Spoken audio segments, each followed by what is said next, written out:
prices are cratering. What does it mean for you and your family? It's ADP chasing. Pat Fryer Helmo.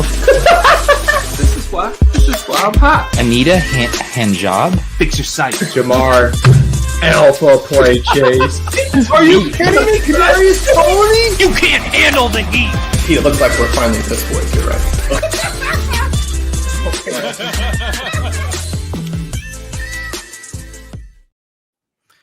Welcome to ADP Chasing. Sam Sherman not able to make it this week, but we got Ben Gretch returning to the show. Guys, how's it going? Oh, I should probably make you guys give you a little bit more space here on the screen.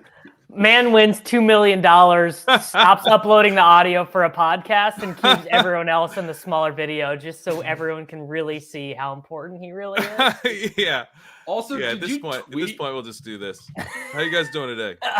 Good. Did you tweet this out? Because I was gonna retweet, but I can't even find it. I didn't tweet it out. Tweet it out. I thought it might be on the ship. Look, we don't even have this tweeted out. No one's here. No one knows. No one knows we're live, and we've done such a good job, being consistent with this time that everyone knows it's on right now.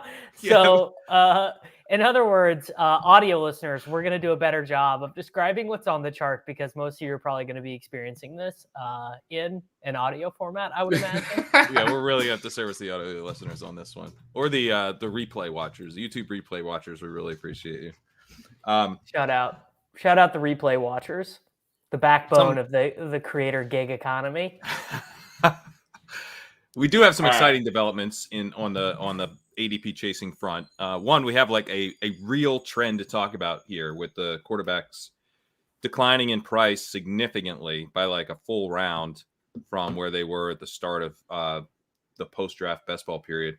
But we also have Ben Gretch traveling to Oregon, drafting a ton of teams, got some draft reps under his belt, and still working their way under his belt right now. He's on the clock in like 5 leagues. Yeah, I'm. Before I left, I was talking, with you and Pete. You were telling me, I was like, oh yeah, I just wish there was a puppy I could get in a bunch of these like cheap ones, get some reps. And you're like, dude, no, you got to get in like the Chow Chow. You're like telling me all these like higher price ones that I was gonna want to get in. I was like, no, dude, I'm going to want to start slow.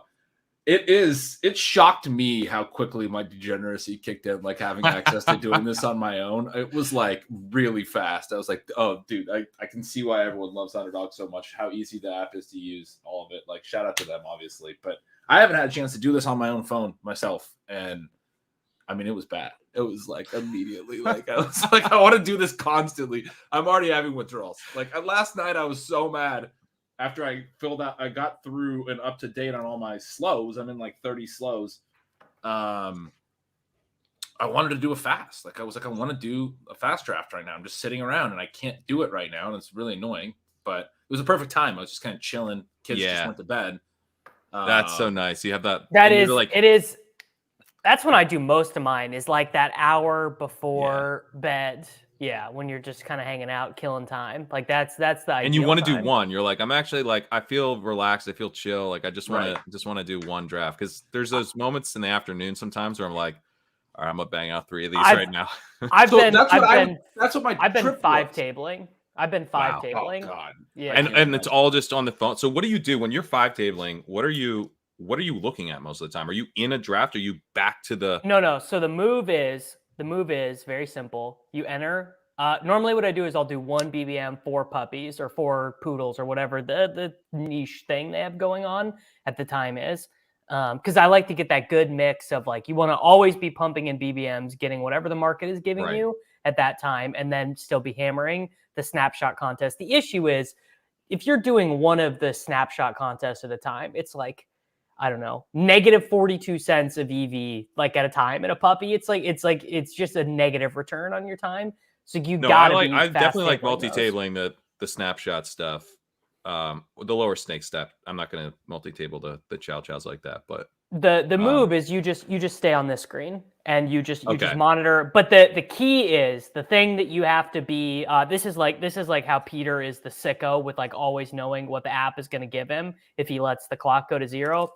The key is you've got to have absolute lightning fingers with the starring, right? Crane, you and I have talked about this, where it's like, okay, I just took McCaffrey round 1, so I got to immediately star every 49er. I got to immediately star every commander, and you got to be doing it fast, because there's going to be times when you're doing 5 tables where you're on the clock 3 at a time, and you don't have time to go through and be like, okay, what do I have on this team?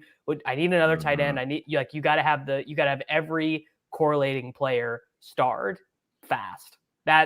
Which I think is probably the biggest reason why most people are probably bad at multi-tabling, is they're just going to end up drafting a bunch of value hound teams. It's really like, if you're doing 5 tables, that's probably what you're gonna be like, oh, Alexander Madison 10 spots after ADP, come on, and then you're like, shit, that guy correlates with exactly 0 of my other players. Like, why did I also worry about structure. Like, I have issues with keeping my structure straight, because I'm like, on this team, like, my brain's slow to, like, I'm like, oh, I need to be like looking out for a quarterback in this range on this team, and then I go to another team and I'm like, oh yeah, I need to be looking out for a quarterback in this range. Like, no, that's the other team.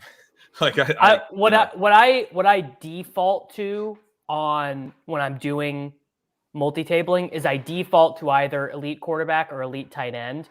So I just click real quick and I'm like, okay, I have Andrews on this team, 2 tight ends. So I just ignore, I'm not taking another tight end until the last round, right? Or I have Josh Allen on this team. I don't need to be taking Kirk Cousins. I don't need to be taking Geno Smith or whatever. Yeah, that makes sense. All right, let's dive into tabling. What you were saying about the like sort of firing off drafts, like that was my experience over the weekend, where right when we got down there, I did a draft while we were eating dinner, because I was like, yeah, I gotta get one in. Did one later that night, but then I was pretty tired from the drive. Got to bed, got up early, made sure I love the tweets of people screenshotting 4 a.m. drafts with you in them. He wasn't kidding. I literally drafted until they woke up, and then as they were waking up, I was doing my last draft, and you were like, sleep in. You look so. That was exactly right. And then my wife finally got ready and took the girls out, and they're like, all right, well, we'll meet you outside. We'll be walking on the beach. And I was like, all right, I got to finish this last draft and get going. But I was like pressing myself to do it, so I did like 3 first thing in the morning. We were only there one night, and then that's what I was saying. Like, last night when I'm back home, I'm like, I want to do just a chill draft, like where I'm not like, I want to draft right now, not like this is the window I have to draft, and so I have to make myself draft. 100%. Yeah. Well, so you're seeing some of this. So let's pull up the charts here, because we are seeing, actually, I think maybe let's start with the fallers first, because this is kind of the big discussion here, where we are seeing, so we got Josh Allen falling, Jalen Hurts falling, Kyler Murray falling. It just feels like he's catching a stray here. No. The Murray thing makes sense, because them just outright cutting Hopkins just makes it seem much more likely that they're just punting on the year, and that even if he is healthy, he won't play. That's a great point. Jimmy Garoppolo falling with his injury thing. We'll talk about that a little bit. But Joe Burrow, the other, and I think, the fact that, like, Burrow's falling, I've talked about this a few different times. Burrow falling now towards the end of the 4th round makes, if you draft if you draft Jamar Chase, the odds of getting Burrow are now much higher than they used to be. I just got Burrow in a slow 27 spots behind ADP, unstacked, but I see him last into the 5th relatively. I got him like a decent amount of frequency. This was a Jefferson team. I got him at the 6-7 turn. Literally 27 spots behind ADP. I got him at 612, 701, whatever. Wow. And I was like, all right, I guess I'm taking him. So I have a question about that. Honestly, like, it feels good in the moment, but like, you get that team to the finals. Like, what are, like, I know. Do you even feel good about that? I told myself I'm locking myself into, I looked at Boyd's ADP. He's in between my next turn and the turn after. Boyd and Irv are in such a dead spot of the draft that you can reach 15 spots on them. Yeah, you can. Like, you're just like, you do. I told myself I'm locking myself into Boyd 15 spots ahead of ADP in my next window, and which sucks. Corain probably wakes up about once a week in cold sweats, remembering that Tyler Boyd had 11 points after the first draft of the Bills Bengals game when Boyd was chasing him down. We almost lived.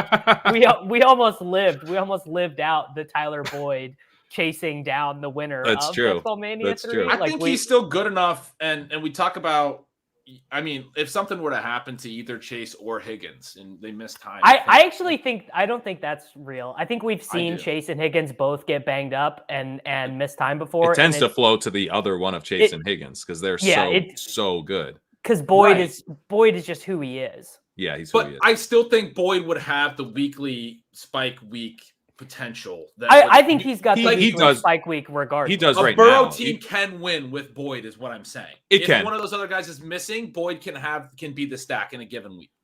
But you're really, honestly, you're in the scenario you just described, in which you have Justin Jefferson. You're basically hoping your first round pick doesn't count.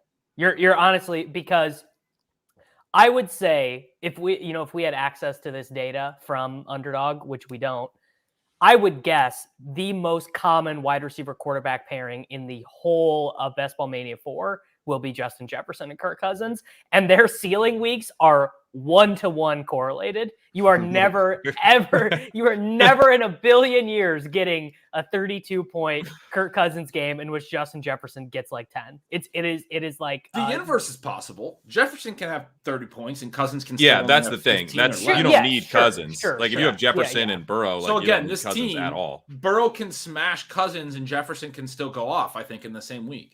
Yeah, Burrow could run for a touchdown, throw one to Irv, throw one to Trent Taylor, and throw one to Tyler Boyd or whatever. Sure. Yeah, but I think the only reason I wound up doing it, because I did have this whole deliberation. Like, am I just screwing my team, even though it's such great ADP value? I think you do it, but you do it understanding that, like, we don't have any control over what happens in week 17 anyways, but it's certainly not a move done to optimize for week 17.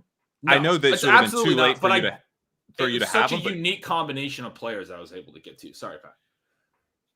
I think if you had Mixon, it would make it more enticing because I agree. That's one very realistic path to, like, Burrow likes to check down. Mixon's 5 touchdown game, I think Burrow had 32 in that game, if I remember correctly. Yeah, they can get there together. But the other really interesting thing about this team is Jefferson. I went Ramondre Brees 2-3 turn, which I've gotten an inordinate amount of one-on-ones. Did you take Brees over Derrick Henry? Probably. I take Brees over Derrick Henry. I've taken Ramondre. I've gone Jefferson, Ramondre Brees on like 3 different teams out of only 30 so far. But we generally like young players who flash the lead upside in their rookie season. Yeah, Derrick Henry is healthier than Brees Hall is. I mean, he's also 29 years old, and we're playing for week 17. I did not take him over Henry. Henry went 21st, but I still would have. You're not playing for week 17 if you're fading Derrick Henry, dude. Let me tell you the rest of the 29-year-old Derrick Henry. I know he plays the Texans, but come on, man. What happened to you, dude? Sam had a great tweet the other day. He's not here. He's not here to represent himself, but he was like, "Yeah, I've just been really scooping up a lot of Tajay Spears. Do you know he plays the Houston Texans in week 17?" That's a good one. Which is a good bit. I want to tell you the rest of this team. The next turn, Fields was still there and Burrow behind ADP at that turn. And I have been pretty anti the elite quarterbacks. I've been telling you guys this, Pat and Pete, over on ship chasing all offseason. If I was drafting on teams, I probably wouldn't be paying these iron prices for the elite quarterbacks. I didn't take either of them. I took Kenneth Walker, though, so I ended up with Ramondre Brees and Kenneth Walker in my first 5 picks. Godwin at that turn as well. So I only had Jefferson, Godwin. And so then to take Burrow at 6-7 also meant that I only have 3 receivers through 7 rounds. I took Jahan Dotson with him. But that's part of why I think the Burrow, if Boyd is going to be more important to this roster because you need Boyd anyway. You really need a Boyd type. Yeah. It's a kind of a hyper fragile running back build. But now I have my starting lineup's going to be really good. The structure and the depth of the team's not going to be particularly good. But if the running backs are healthy and Burrow is the guy, the stud, you're going to need to hammer wide receivers through the early double-digit rounds. But that's okay because it's a hyper fragile team, so you're not going to drive them running backs in that kind of running back, sweet spot anyway. So. And this is why I thought adding Burrow to this roster made even more sense because I feel like it does increase the weekly ceiling at a bunch of spots, but the lack of correlation. I mean, what did the Chase drafter do? Did the Chase drafter have Mahomes there? He took Mahomes in the 3rd. So Mahomes, I didn't take Mahomes at the turn. He got him at 302, and then I had to go. That's the trouble, right? Which I love. I mean, I don't love it now. He locked himself out of 6th round Burrow. Sixth round round Burrow Burrow. versus third round Mahomes is Mahomes not is going to score close. so many more fantasy points than Burrow. Yeah, but if you have Chase, I mean, 6'11" Burrow. No, I mean 6'11" obviously, Burrow crushes third round but Mahomes obviously with you Chase. can't. He but took obviously you Dalvin Cook can't- at 6'11" instead. I mean, his Ugh, 2v2 so was bad. Dalvin Cook. Yeah, okay, all right. Well, I We take it got back. him. I We take got it him. back. I take it back. Dalvin Cook is going to end up like in a timeshare with Brees Hall. Is like the way that this is progressing. Yeah. Well, don't say Brees Hall because I don't want Brees Hall. That's the rumor on the street right now is the Jets. Oh boy.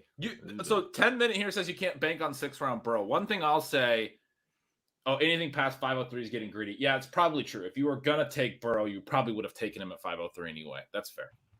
I was gonna say something unrelated, which is still well, I guess it depends on the construction of your team because some of those guys you're taking at 503. If your draft breaks the wrong way, it could be like you're taking Jerry Jeudy, which is like I don't know. Give me the Mahomes side of that 2v2. I think.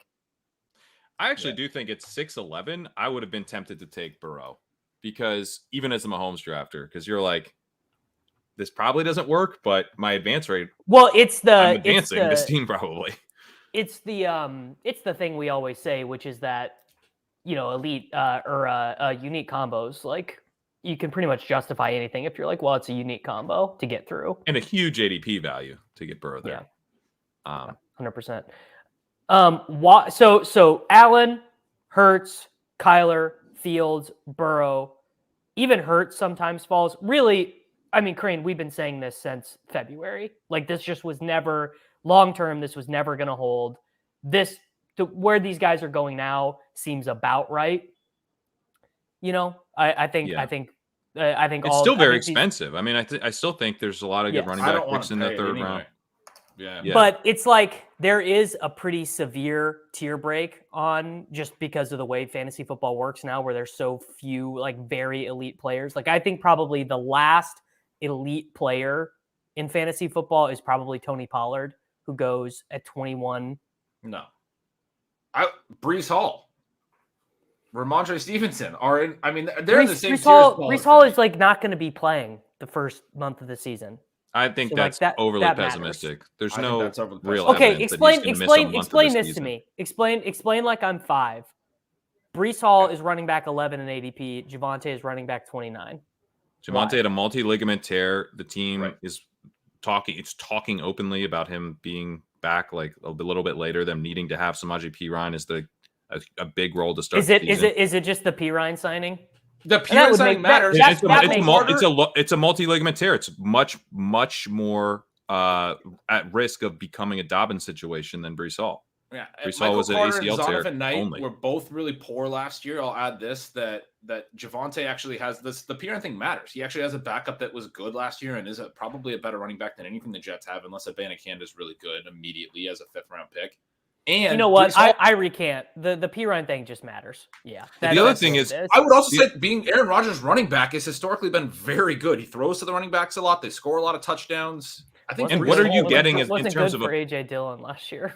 What's good for Aaron Jones? Fair. Brees Hall's Aaron Jones, not AJ if Dillon. both had not torn their ACL, I would say that Javonte Williams would be like He'd an go where early Kenny third-round Walker's value. going. I was going to say he's Kenneth Walker even. okay. If you're more worried about the P, I would be less worried about the Perine stuff if he was healthy. I think he would dust Perine if totally healthy. But sure, you could even say he falls more into the. Well, I think people are just pessimistic about Denver, right? Like that, it's just like a very weird. You have. I mean, I'm pretty optimistic in terms of what they cost, but I could totally see it being a disaster. The Denver situation, one of the weirdest teams in the NFL right now. Right. But for me, I mean, that's a team that low key might be tanking. Like we're openly talking about how Arizona might tank in this and that. Peyton has not said a lot of things that have made me believe that he thinks Russ is the long-term future. We've talked about the contract situation where like $25 million more get guaranteed if he's on the roster at like the 5th league day of 2024. So after this season, his 2024 salary is already guaranteed. So people who are just looking at over the cap are going, "Oh, they have to keep the 2024." They don't, and they won't if they don't want to guarantee $25 million of 2025 money. So this year they have to make their decision, or else they're tied again. Gretch, for a what third do you season. what do you think about my take on Russ that Drew Brees at the end had nothing left to give? He had a pea shooter, but Sean Payton was still getting 11, I 12 think it's win possible. seasons out of him. I think that's possible, but I also Sounds like a think Jared Stidham take to me. Yeah. No, There's a honestly. Right. There's a scenario where he's like, I so don't want to be tied to Russ through 2025 because I don't think Peyton 3 years from now wants to still be coaching Russ from everything he said, that he's going to almost tank Russ, like make him suck so that he can go to Jared Stidham or whatever and cut Russ before. I mean, Crane had the best take, which is that Russ just seems like completely intolerable. Like to just be like very grounded. Very grounded. Like just getting him out of the building, basically. Because I think also you hire a CEO style coach like Peyton. Like Peyton is like, he's been around the NFL he's super well respected. That's a guy. Nathaniel Hackett was never gonna win. Nathaniel Hackett was never gonna win the battle of personality between him and Russ. Whereas Sean Payton could win the battle of personality between the two, right? Where it's like, this is my team. This is what we're doing. Russ, I will send you home if you are not with the program. I don't even think he could win it. I think he's like the heavy favorite to win it, right? Like Russ, I think, was so disliked by the end of last season. They had a defensive tackle chewing him out on the sideline and no one caring. Good. You've never seen a defensive tackle chew out a nine-figure quarterback contract type like player. Like that was insane. Shelby Harris just yelling at him, and no one's coming to the quarterback's defense. Everyone's like, just go ahead. We don't even like Russ. Like, I mean, he's already lost. Like, this has been an epic derailment of the point that I was trying to make, which is that there's Javonte Williams and Breece Hall don't have the same like high-end payoff based on what we saw from them so far in their careers. That Breece Hall was showing the potential to be like the 102 type of pick, where we never got that from Williams in terms of workload, in terms of efficiency, in terms of versatility.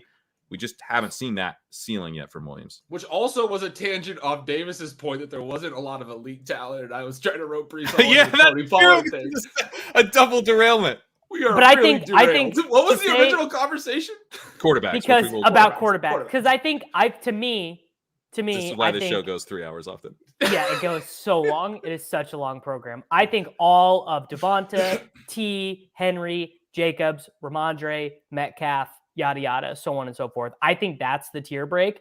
So I think Metcalf isn't in that tier for me. I don't really get where Metcalf goes where he goes. You think he should go earlier or later? Later. Yeah.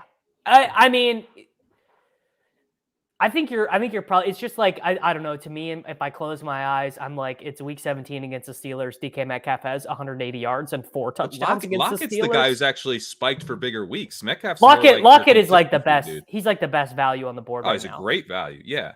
But anyway, point being, I see the quarterbacks settling after that range, but I do get taking the quarterbacks ahead of Henry, Jacobs, Ramondre, Metcalf, Breece, yada yada, so on and so forth. They're auto clicks in the late third. Like if it's DK Metcalf or like Jalen Hurts with AJ Brown, like I am not thinking about that. Yeah, I still don't think they're auto clicks. Just from a structural perspective, and like as somebody who hasn't drafted as much, and I'm not anchored to any ADPs. Like and I might change on this, but my initial read, and I've been feeling this, is like I want to build running back and receiver depth, not necessarily running back depth, but if I'm going to take a detour in the first 4 rounds, I probably want to do it with an anchor running back and still be building receiver depth. And I know how that makes my teams. And this is from obviously years of drafting. I know how I feel about my teams at the end.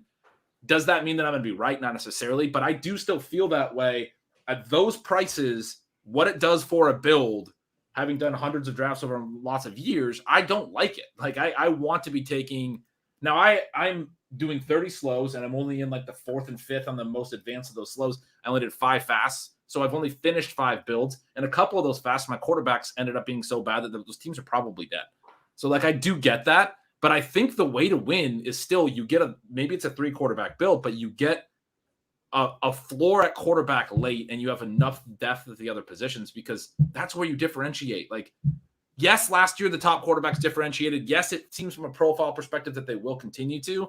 I just don't think they can differentiate as much at those prices to justify it as elite players at other positions can.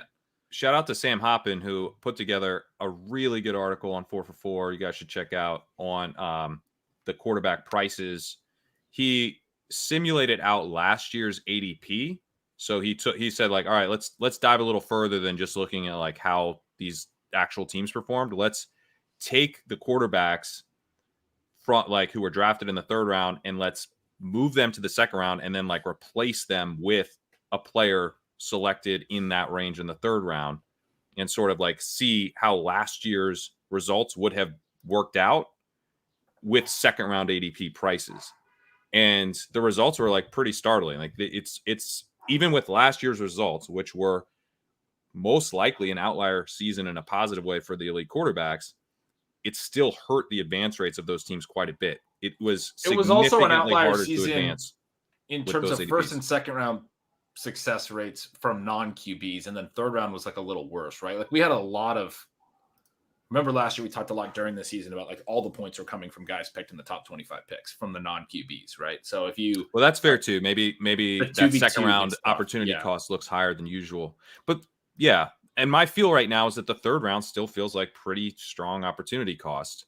You know, so it is like in some ways like I was willing to take second round Josh Allen because it's like, well, if I'm gonna get Breece Hall in the late third anyway, like what so this goes back to the pick that I made right before we went live, and you told me we should talk about it on the show. I have a chow going. I started Diggs Waddle, and I was in the middle of the third, and I've been talking to a little bit about liking Hall and Ramondre, and I particularly like when they fall deeper into the third. I mean, those are just really nice picks. Yeah. So Ramondre was there. 3 picks after ADP, and I really like what the Diggs Waddle start to be able to get that anchor running back that I think is probably a mid-second value. I think Ramondre is being undervalued pretty clearly. But Josh Allen was also there 5.5 picks behind ADP. He was the value pick, and I have Diggs on this roster, and I was asking you guys what you would do because I have not taken Allen yet. But at pick 31, I still think that's a really steep price to play for a quarterback. But when you have Diggs, I mean, you said I kind of had to do like you almost. I was like, do I have to do that? And you're like, yeah, you kind of have to do that. I think you're right, but yeah, I mean, that's where I'm at. Is like I have a hard time even pulling the trigger with a stacked pick of Allen, knowing that there's a lot of people that are going Diggs Allen in the second, and so I get this differentiation of having Waddle on this roster too, and still getting this stack.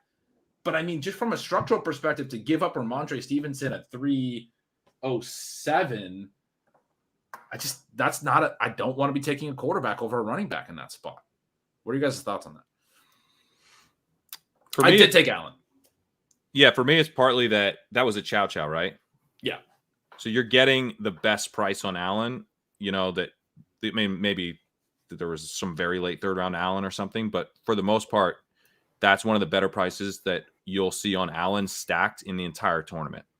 Like you're locking in like a Allen Diggs, you know, but you have Waddle and they have Ramondre, but that's still pretty sweet. You know, like you're going to get an advantage there with your elite skill player. If it was Best Ball Mania, I think it's one of those things. Be a little harder. My guess is the advance rate is probably going to favor the skill position players in the first, 40 picks or whatever. But you get to week 17 and you flip the cards over and you're like, oh yeah, Josh Allen has 33. Mahomes threw for 503 yards and 4 touchdowns against and obviously it played out the exact opposite of this last year where Tom Brady and Mike Evans went completely nuclear in week 17. So I think and obviously like a 1-game samples are incredibly small, but just like look at 90th percentile projections for quarterbacks on any given week. Mahomes, Allen, Hurts, and Burrow are going to be projected for so many more points than everyone else at a 90th percentile. And in fairness to the elite quarterbacks, like Allen and Burrow didn't have a week 17 game, and the Eagles stuff won tournaments without Hurts even playing.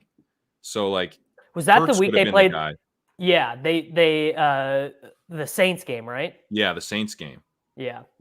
The winning tournament, the winning lineup on the DraftKings Millionaire was a Eagles stack without Hurts. So, I mean, Hurts would have been pretty valuable. Wasn't the DK winning team auto drafted? God, was it? I saw it had enough correlation where that would be surprising. It had like a true Eagles stack. to it. Okay. I saw someone say that on Twitter the other day, and I don't know. God. Maybe I'm misunderstanding, but I thought that was something. I thought that was something that was out there. And additionally, Pat, both Lamar and Kyler were hurt by that point. There's enough names that it's hard to imagine scenarios where none of them have the. I mean, I think that's a good point. It really was a crazy run out that Lamar, Kyler, Hurts were all out, and then Allen and Burrow both don't play. Right? I mean, like the amount of quarterbacks that have a we do this with didn't play in DFS. week 17. Like in DFS, you might play a slate slightly differently because there's Mahomes and Burrow are playing each other on Monday night, and Josh Allen's on bye, and Lamar's hurt, and then it's like, well, now only one elite ceiling needs to fail. It's like you're fading like Kyler and Herbert maybe in a given week. You're like, all right, I can pay down a quarterback much more easily. Yeah, it does change the math. That's not going to happen every week 17 for sure. Very unlikely. Yeah. So, all right. These prices are still, I mean, they're still high for you. So here's what I want to ask you, Ben, because you've got kind of fresh eyes on this. What are you doing if you're passing on these quarterbacks, even at these prices? And who knows, they could continue to fall. I think they probably have trouble getting past the 3-4 turn with any consistency. But one thing I could see happening is that if Lamar starts to fall a little bit in the fourth, then I can sit there and take Andrews in the third and get a chance at Lamar in the fourth. I'm going to end up passing on, I mean, anyway, I just think there's a couple things that can kind of push them down a little further, but I think 3-4 turn is probably the cap for the true elites. But what are you doing at quarterback if you're passing on these new prices? Yeah, and that's the thing I still need to figure out. I was trying to say I'm in a lot of slows, and I haven't gotten to make those decisions yet late. And in some of the fasts I did, it didn't necessarily work great. But what I do think about taking these picks early is we've talked about this a little bit. The wide receiver window closes earlier this year. Like Bateman and those guys are like 88 ADP, I think. It's like eighth round. You have like 7 or 8 picks to get enough receiver depth. And you don't want to be the dude clicking Juju Smith-Schuster and being like, shit. Oof. That's my wide receiver 3. That's you do not want to be there. I've gone the other way in terms of drafting like I did a Best Ball Mania this morning where I took 6 wide receivers in my first 10 picks or whatever, and hated the team. Hated being like, well, I got all these limp dick quarterback and tight end options. But I guess it does. At the end of the day, I would rather just try and I'll even do 3 quarterbacks, 3 tight ends on Underdog in that scenario and cut out an extra wide receiver just to hope to run.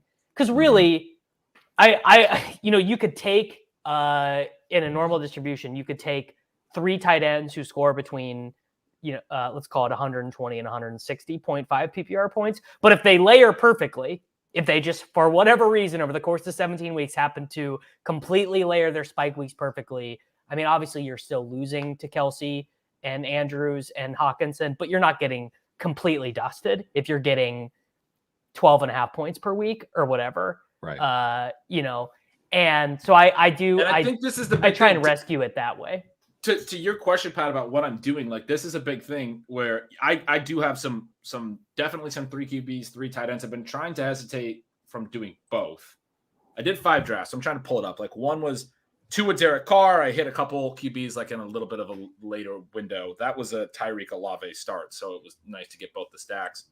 I ended up doing a 3 tight end build on that one, right? And so that was sort of the thing. Is I'm probably doing 3 on one or the other, and part of the reason I'm okay with that is I'm making sure to get enough receiver depth before where I think probably a lot of drafters are not getting enough receiver depth before a shrunk wide receiver window this year because people don't realize that it has shrunk.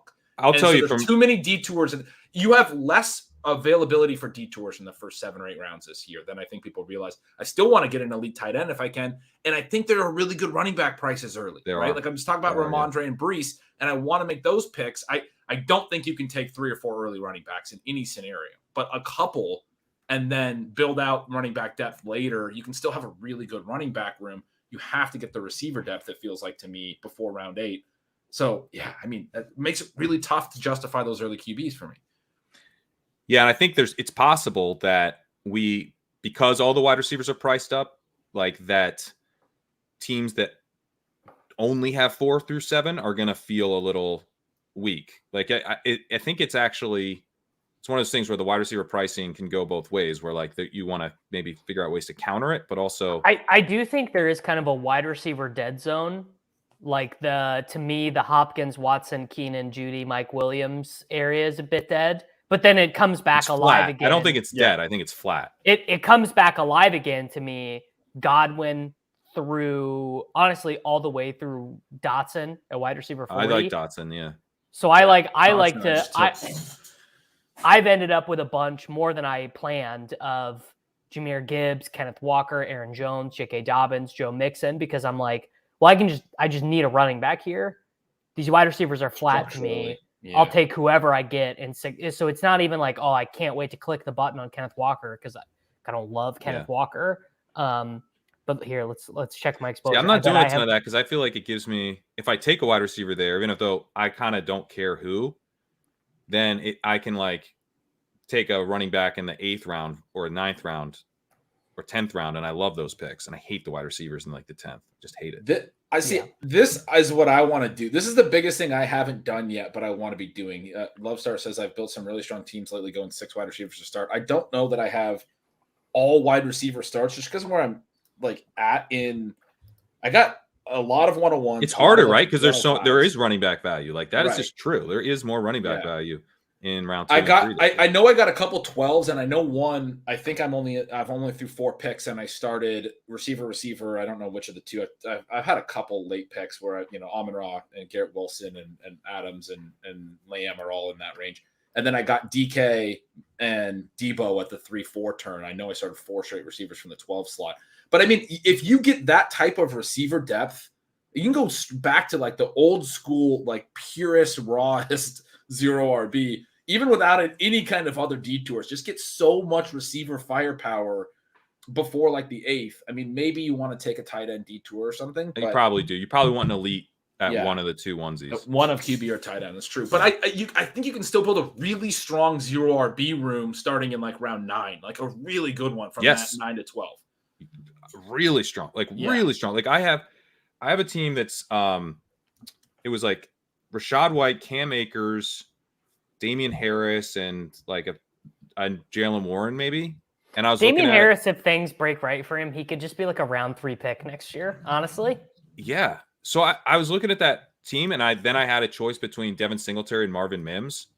And I was like, I just want to go Mims here because I feel like I'm like actually super strong at running back. But I took Singletary because I was like, this is a true 0 running back build. You should continue to add fire. My wide receivers are very strong. So, but there is like, it's such a strong range in that, round like late round 7 to like, it does dry up pretty quickly. I would say it kind of starts to dry up by the early round 11 range. But you can just hammer that. And then I'm like, shit, like this feels like I took running backs in 2019 starting in round 4.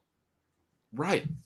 Someone just said you can start 5-6 receivers and have Mixon as like a pseudo anchor running back. Like one of the things we talked about with Mixon's ADP, and I know you guys. Yeah, but you can't. I like that better with like a quick little stop at the chalet for like a hot chocolate of like Mark Andrews. Like I like that a lot better. If you skirt away from the avalanche to get yourself a little cocoa, with a little sprinkle on top. I like that. I like it a lot better. I just feel because I mean, for the very simple reason of I think this matters much less in the FFPC, and I mean, we're going to get into the 0 RB holy wars. Probably about a month from now is when all that stuff will start. But I do think it starts as soon as we go to FFPC because I think it's still like normal over there. I think it's like 3 years ago there. But the issue is, I do think it's probably from. We should ping Leone or Hayden on this, but my guess is it's bad to be in the 5th or 6th round taking a player who cannot contribute to your lineup if things go well, right? Like my guess would be that from an optimization perspective, to be spending, if we're thinking of these in terms of like auction dollars or whatever, to be spending 15% of your cap on a player who, if things are going well, will will invalidate the guy you just spent 30%. That's not how wide receiver scoring works. Yeah, that's why wide receiver depth has always worked, is because really they are volatile and they have higher peaks, but they can also have low. Well, you're giving yourself 6 outs to, 4 insanely good wide receiver. But you're really at running back, whatever. The distribution there is going to be more random, but you're really crushing the potential points you'll have available at quarterback and tight end. Well, I do think you want to get at least one elite. Yeah, it would be. Yeah, I agree with that. It's tough if you're trending yourself intentionally towards a 3 QB, 3 tight end build. And the answer for me typically is the elite tight end is the preference, right? So that's again where the prices are. I mean, if you look at what happened last year, right? Great year for elite quarterback. By the way, people hate hearing it. Great year for elite tight end. If you had Kelsey or Kittle, it was a smash. Yeah. So the elite tight end just feels worse because one of the ways it can be a great year for elite tight end is that every tight end but 2 suck. But it's like, hey, if you have those 2, and one of them who didn't sucked for most of the year and then was good. Right. Kelsey was just a far and away absolute smash, but that was the whole thesis, was that he could, one of these elite tight ends, if they hit, can just lap the field. Right. Lapping the field includes a lot of busts for the other guys that we all took, which feels shitty. And it wasn't enough depth or upside all the way into the late rounds. There wasn't going to be a late round smash at tight end. We all saw this. Right. I mean, this was. But the market has reacted saying, "I'm in on elite quarterback. That feels good. Prices are up. Now they're falling a little bit from where they started, but they're still up, and prices are down on tight ends in a big way. Kyle Pitts." You can get him in the late 6th a lot. Right. Dallas Goedert, you can get him in the early 7th sometimes. These dudes I forced myself to not. My first 2 fast drafts, I took Pitts. I think ahead of ADP. I had to force myself to be I can't have 50% Kyle Pitts again. I had to stop taking him immediately. And I think I don't know if I've taken him since then. But it's for what his ceiling is. It's stupid. It doesn't make any sense. There's no reason you should be going after Drake London in the same offense. The same London's profile is not better than Pitts. Full stop. Yeah. I do think as a wide receiver, he has a little bit higher of a production ceiling, but I get what you're saying. But he doesn't get tight end eligibility. Marginal. All right, Crane, we gotta go. We gotta go to the risers, bro. I gotta ask you guys a quick question before this. 45 I just got a minutes into this notification podcast from and we've Underdog done. that FYI, it's your pick notification. I've seen people complain about this. How do I get them to stop sending that? What are you doing? Why would you? There's no reason to complain about that. That's a good thing. Telling me over and over again. I'm in 30 slows. I get these FYI, it's your pick notifications constantly. Hey, I just want you guys who are fading Derrick Henry to know that season-long props are coming out, and he's got the highest rushing yardage prop of any running back. I haven't gotten anywhere close to timing out. Not even 5 hours close. I don't need these. Dave was telling me to move on, followed by Ben saying, "Hang on, I've got something to say about the FYI. It's your pick notification is an all-time." How do I stop getting it? I thought there was a way to stop getting it. All right. Anyway. All right. Let's move to the risers. The first slide in these slide decks. 40 minutes in, we are to the first slide. I did check it as we were talking. There are no risers for quarterbacks on this list. It's kind of interesting given how many are falling. No one's kind of coming up to replace them. I thought maybe are we seeing a Richardson increase? And if anything, it feels like Richardson's falling a little bit. It's unilateral. It's all across the board. All due respect to Rondale Moore, who's up to 148. No. All due respect. It doesn't seem very respectful, Davis. Yeah, it's still too low. No, it's not. Rondale, Rondale, a gadget guy. I literally would rather Greg Dortch in the last round than Rondale Moore at his new price now, I think. I fundamentally disagree. I think he's one of the few guys outside that's wide receiver window I was talking about earlier that could be justifiably inside of it with his profile. PTR has him ranked 115th overall. So he's going to continue to rise, I would say. It just feels like there's not that much meat on the bone. If Ertz is not retiring, if somehow Ertz Gerald's still there, and Hollywood Brown is now the Hollywood Brown rise, who also that I get. I'm actually on board. I'm completely on board with the. I think I've always been above market on him. I think he's very good. I thought it was savvy business by the Cardinals to acquire him, but Rondale, it's just I've wanted Rondale to happen so many times in my life. It feels like a decade of Rondale Moore, and it's been 2 years. I don't know. So you're burnt by you're like admitting that you don't want to draft him because you're sick of, and that's well, I mean, it's fair. more Like, it's more just he's had a lot of opportunities to play, and he just is really a pretty mediocre football player. Well, he didn't really play much as a rookie. He was a gadget player as a rookie. But don't like I think of like 0.5 or something. But I think that is a negative. I think we. Well, it we is. do this, You're right. It is a negative. We do this with rookies we like. You know, this is classic ship chasing right here, where it's like with a rookie we like, we're like, yeah, but he didn't really get a chance to play. And then a guy we don't like, we're like, he couldn't even get on the field. He stinks. You know, where Well, it's that's like 100% true. But I would say if you want to, you know, to say he is what he is when he hasn't really played is a little tougher. Like you can say he's maybe not very good because he hasn't been able to get on the field a lot. One thing I'll push back on that point you just made about classic ship chasing is, and he hasn't played at the NFL level. He had he didn't play a ton at the college level either, right? But he was very productive when he played. And the players we do this on are the ones I always am writing about and talking about a longer timeline. They're the ones that we saw produce at a really high level in college. Those games don't count for our fantasy football, but they're real competitive football games that people love to just like completely ignore happen because they want to look at only the NFL track record. There's a difference between not getting on the NFL level, but having shown in college that you can produce on the field in ways that tends to be right. But there's a real and reason not having shown that, and then also not producing in the NFL. But there's a very real reason why Rondale would be capable of producing numbers in college that he would not be able to duplicate at the NFL, which is that he is the size of an infant. He is extreme. Like he is so small. He is 5'6", dude. He is a baby. He is very small. I mean, if you have that, that's there's no counter to that point. It's the same thing. It's the same thing. True. Like anytime I start to get excited about like Tutu Atwell, who I like think is going to play so much this year. I don't really see a way around him not, but it's like there's just to me it feels like an extremely limited range of outcomes when you're literally that small. The difference with Tutu is weight is different, a lot different than height. Rondale's still 180. He's jacked up. He's squatted like 600. He's extremely jacked. Yeah, he is. He's a bowling ball player. When we've seen players like a Darren Sproles, kind of, you know, if you're like that super stocky mold, Maurice Jones-Drew, like he's not a running back, obviously, but we generally have seen running backs in this mold more than receivers. It's not. I'm not. It's bringing me no pleasure to be the guy. You know, having to nag Rondale Moore. I've liked Rondale Moore for a long time, but I like.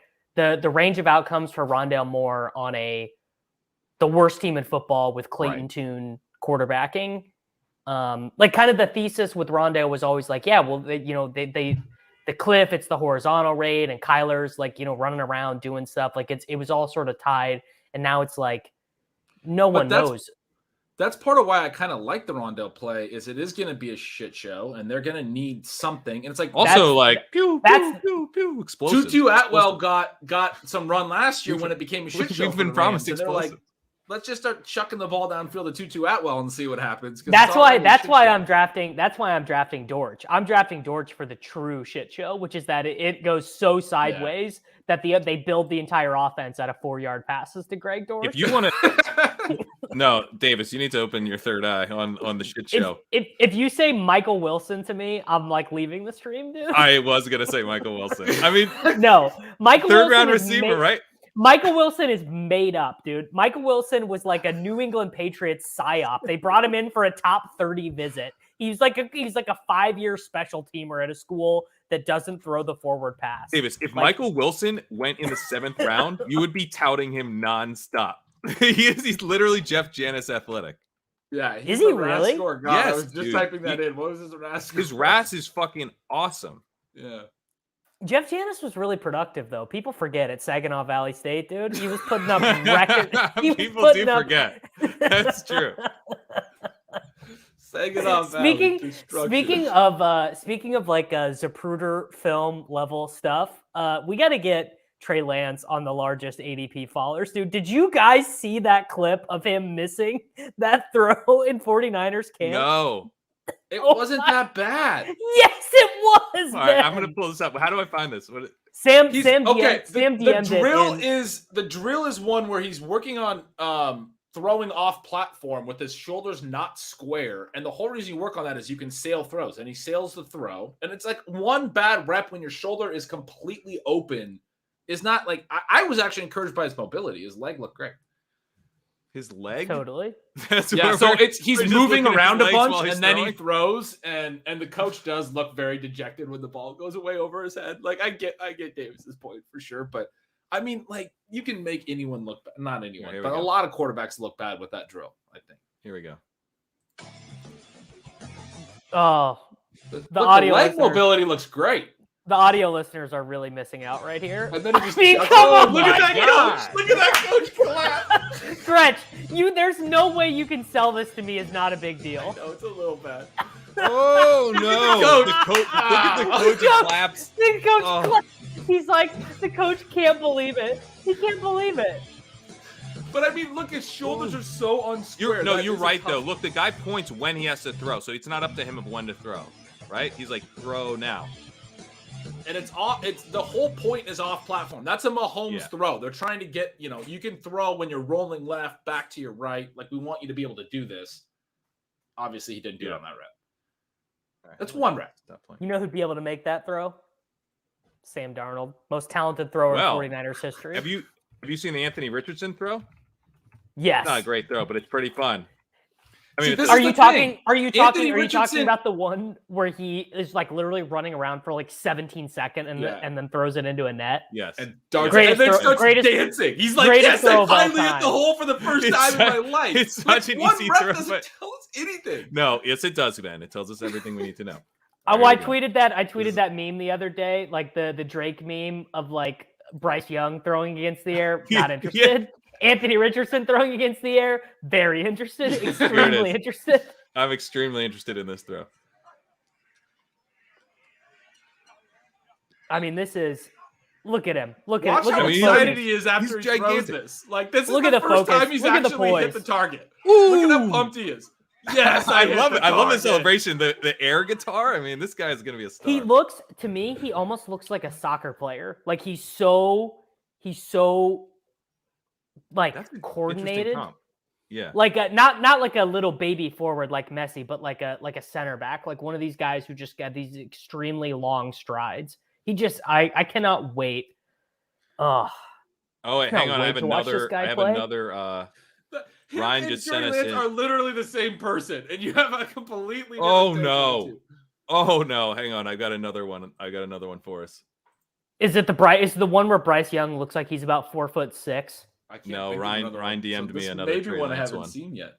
It's a Trey Lance one. Oh, it's like enough. We already know he's inaccurate. One rep doesn't change that. Yeah, but you're gonna want to see it anyway. Oh no! Is that Lance? Wait, he's number 10 now? Who's he throwing that to? The coach who's standing about 10 feet away from the coach who stopped and is coming back before it lands. The coach who is not going to let him on the field. Gretch, getting that one. Gretch, are you saying that this is a psyop by the 49ers coaches to hurt Trey Lance's confidence? No, is it an inside job? Is it an inside job? But no,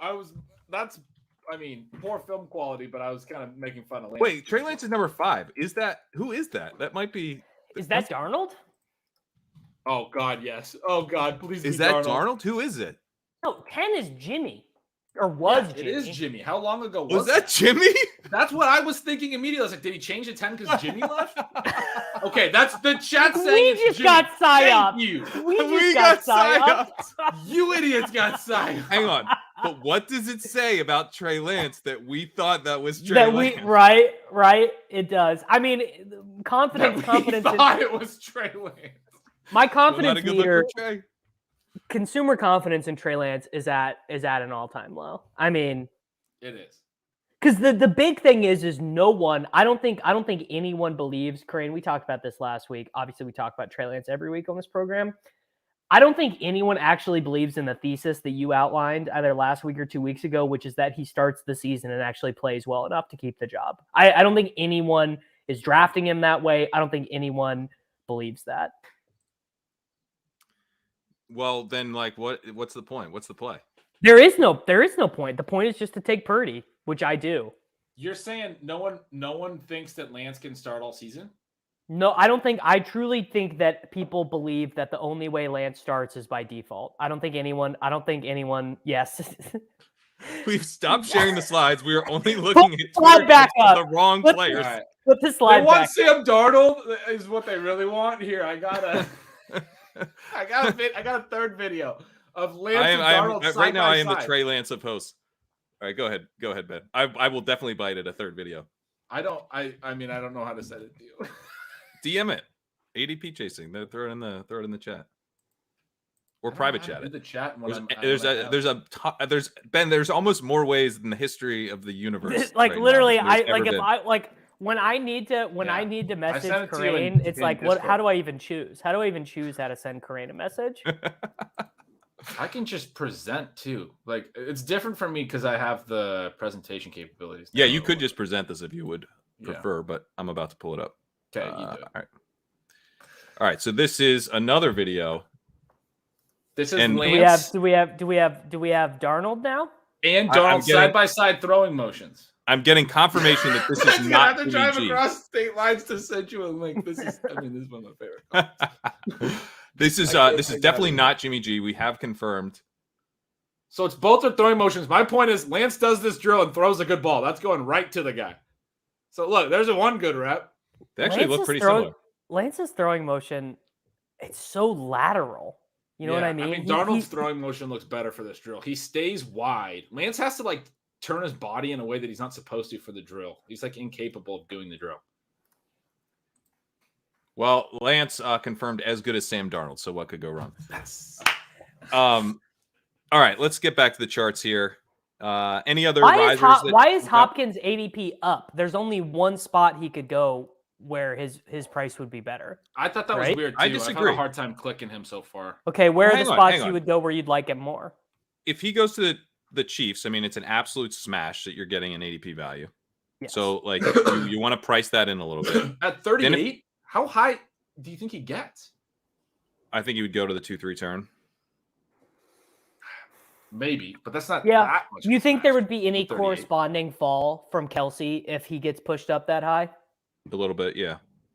Yeah. Kelsey would be more like, do I take Kelsey or Bijan or Kelsey or Eckler? I think people would be a little bit more like he'd be in that range. Okay.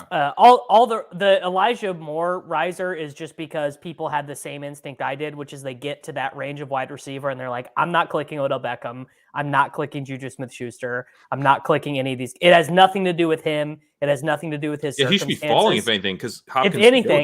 If anything, he should be falling, but it's just because he is young and not as disappointing and gross as some of the other. Yeah, like I've backed off taking him as he's gotten more expensive because he still might be my most drafted wide receiver. I hope he's not. Jerome Ford rising is interesting. I think it's a reminder that sometimes the market's just sort of slow on very obvious news. This isn't even really news, but since the combine, Matthew Berry's article with the combine rumors, Jerome Ford being the locked in number 2 in Cleveland was in that piece. Everything they've done since is that he's the locked in number 2, and it feels like people are just he's the locked in number 2. It's we've known this for months. We've known that. Yeah. Sometimes that just isn't known enough, or just enough people don't care. So I don't know if you feel like you have a strong read about that. I would keep the taking longer it goes with Kareem Hunt not signed. I think during the free agency period, when Barry did write that, and it should have been known. People are well, maybe Kareem Hunt will come back or whatever. Until he signs somewhere else, I'm not going to believe it. And now it's been months and he's still a free agent. It's okay, well, the Browns are pretty clearly not bringing him back. I mean, right. I think sometimes it just takes time, but you're right. I mean, it should have happened earlier. Yeah. I mean, a guy, Hubbard's not on the list this week, but he's definitely risen from where he used to be. But that's one of those ones. Singletary's another guy that did clear number 2s. And I don't know. I feel like the market eventually be he's the clear number 2. It's well, and I mean, get him cheaper. This isn't a clear number 2 thing, but talented players in an offense where it'd be good to be the backup. Ty Chandler and Dwayne McBride were the 2 guys that I said last time I was on here would rise in ADP, and they're still last round picks. I've taken them in some of my drafts already because I still think that's just ridiculous. If Dalvin there was a report that came out last week that Chandler's probably the 2, and McBride is the outside looking in. Then McBride, Chandler I think, should be is nursing going an injury like right now. 7 rounds higher if that's the case, right? Like if Cook, Silva discussion has is Ty Cook is Chandler, That's where Silva has him. and right. yeah, That's what we Silva's figured out the last one, time I was on. Yeah, and Silva's 150. He's got him like 114th overall. yeah. Yeah, who's higher, ETR on Rondale Moore or Evan Silva on Ty Chandler? The answer is Maybe actually I'm Evan wrong. Silva on Ty Maybe I'm Chandler by wrong. one spot. Maybe I'm wrong about Rondale. I don't know, because of the context of how bad wide receiver is. Like, I'd rather have Rondale than Juju Smith-Schuster, probably. Right. That's Yeah.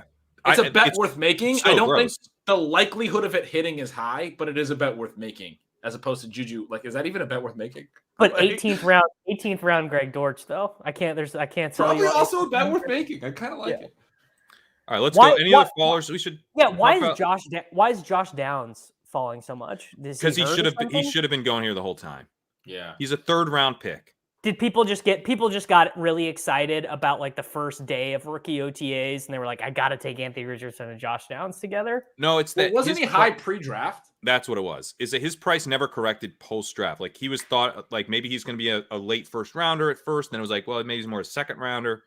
There was a rumor the Bills were going to take him in the late 1st, and then they ended up taking Kincaid for the slot role. But exactly. So I think Hyatt is another guy who when is should Kincaid be on this list.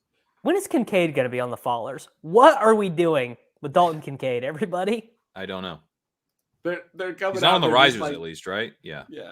They're coming out there like we don't even know how to use it. Pump the brakes. Like we're literally telling you we don't know anything about it. Like the last quote was like, we got to get to know who he is. He has to get to know us. We don't even know what we're doing here. Like pump the brakes. I've gotten Dawson Knox in the 17th round. I took him already a couple times in my fast. That's the starting tight end for the Bills.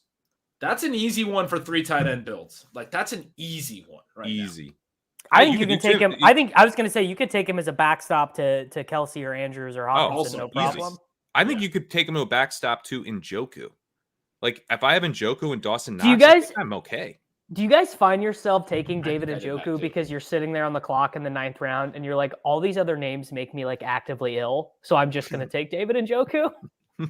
I do sometimes take that. Yeah. Well, Njoku goes higher than Frymouth's the one that I've gotten. I like Frymouth a lot too. I took him a lot. Same range. I'm sure I'll take Njoku when some of my slows get there and Frymouth goes ahead of him. But the ADP is actually Njoku higher right now. Right. Yeah, that's true. And Frymouth falls for some reason. Like he was sitting there. I needed a running back really bad, and I couldn't take him. But he was like 20 picks past ADP in one draft. Too easy. Anyone else here? No, I think we're good. I felt like there was someone I said we'd talk about and we didn't talk about, but whatever. All right, stacks. These are your Week 17 game stacks. The prices of them. The expensive team here in purple and the cheaper team in red. You know what's the cost of getting the full Week 17 game stack here. You know what's a great game stack? The Houston Texans and the Tennessee Titans. Yes, I feel like we're talking about this the last time I was on and had talked about it the week prior. The ADP is not doing. You can get the leading receiver for the Titans. Let's not even make this about Derrick Henry. You can get the leading receiver for the Titans in the 7th round. You can get. I love Traylon Burks where he goes. Whichever quarterback you prefer, right? Whether it be Tannehill, whether it be Levis, whether it be Stroud. You're only taking Stroud, right? You're not taking a Titans quarterback right now. Right? I take a lot of Stroud right now. Stroud's a good pick. Right now on Underdog, Stroud is how much do I have? Who do you stack him with? Nico, Mechie, and Nico. Mechie. You can do a little with Schultz. Honestly, you guys, Ben, you wouldn't even engage with this on ship chasing, but I am taking some Robert Woods. Yeah, I'm not going to do that. I'm not going to do that, but Robert Woods is 31 years old. He's now 2 years removed from an ACL tear, and they gave him a lot of money. So he's going to make the team, and he's going to be out there. And he goes in like the 17th, 18th. It's probably fine, but he was really bad last year. He was really bad last year. That's true. But he was so bad 1 year off an ACL. Maybe he... Yeah, the 2-year ACL thing is a good call. On this table, now that I've actually done some drafts, a couple things I want to highlight. Last week on Ship Chasing, I talked a lot about liking Washington. I haven't really been able to build a ton of that, but I like where their players go in different pockets, McLaurin and Dotson and Gibson. Do you like Howell? And then I like Howell, yeah. I actually really like Howell. I think he's like a really easy so cheap play to answering the QB upside thing late, because I do think they can be good. I think their skill positions can be really concentrated too. They don't have a wide receiver 4. They don't have like tight end 2. They don't have an RB3.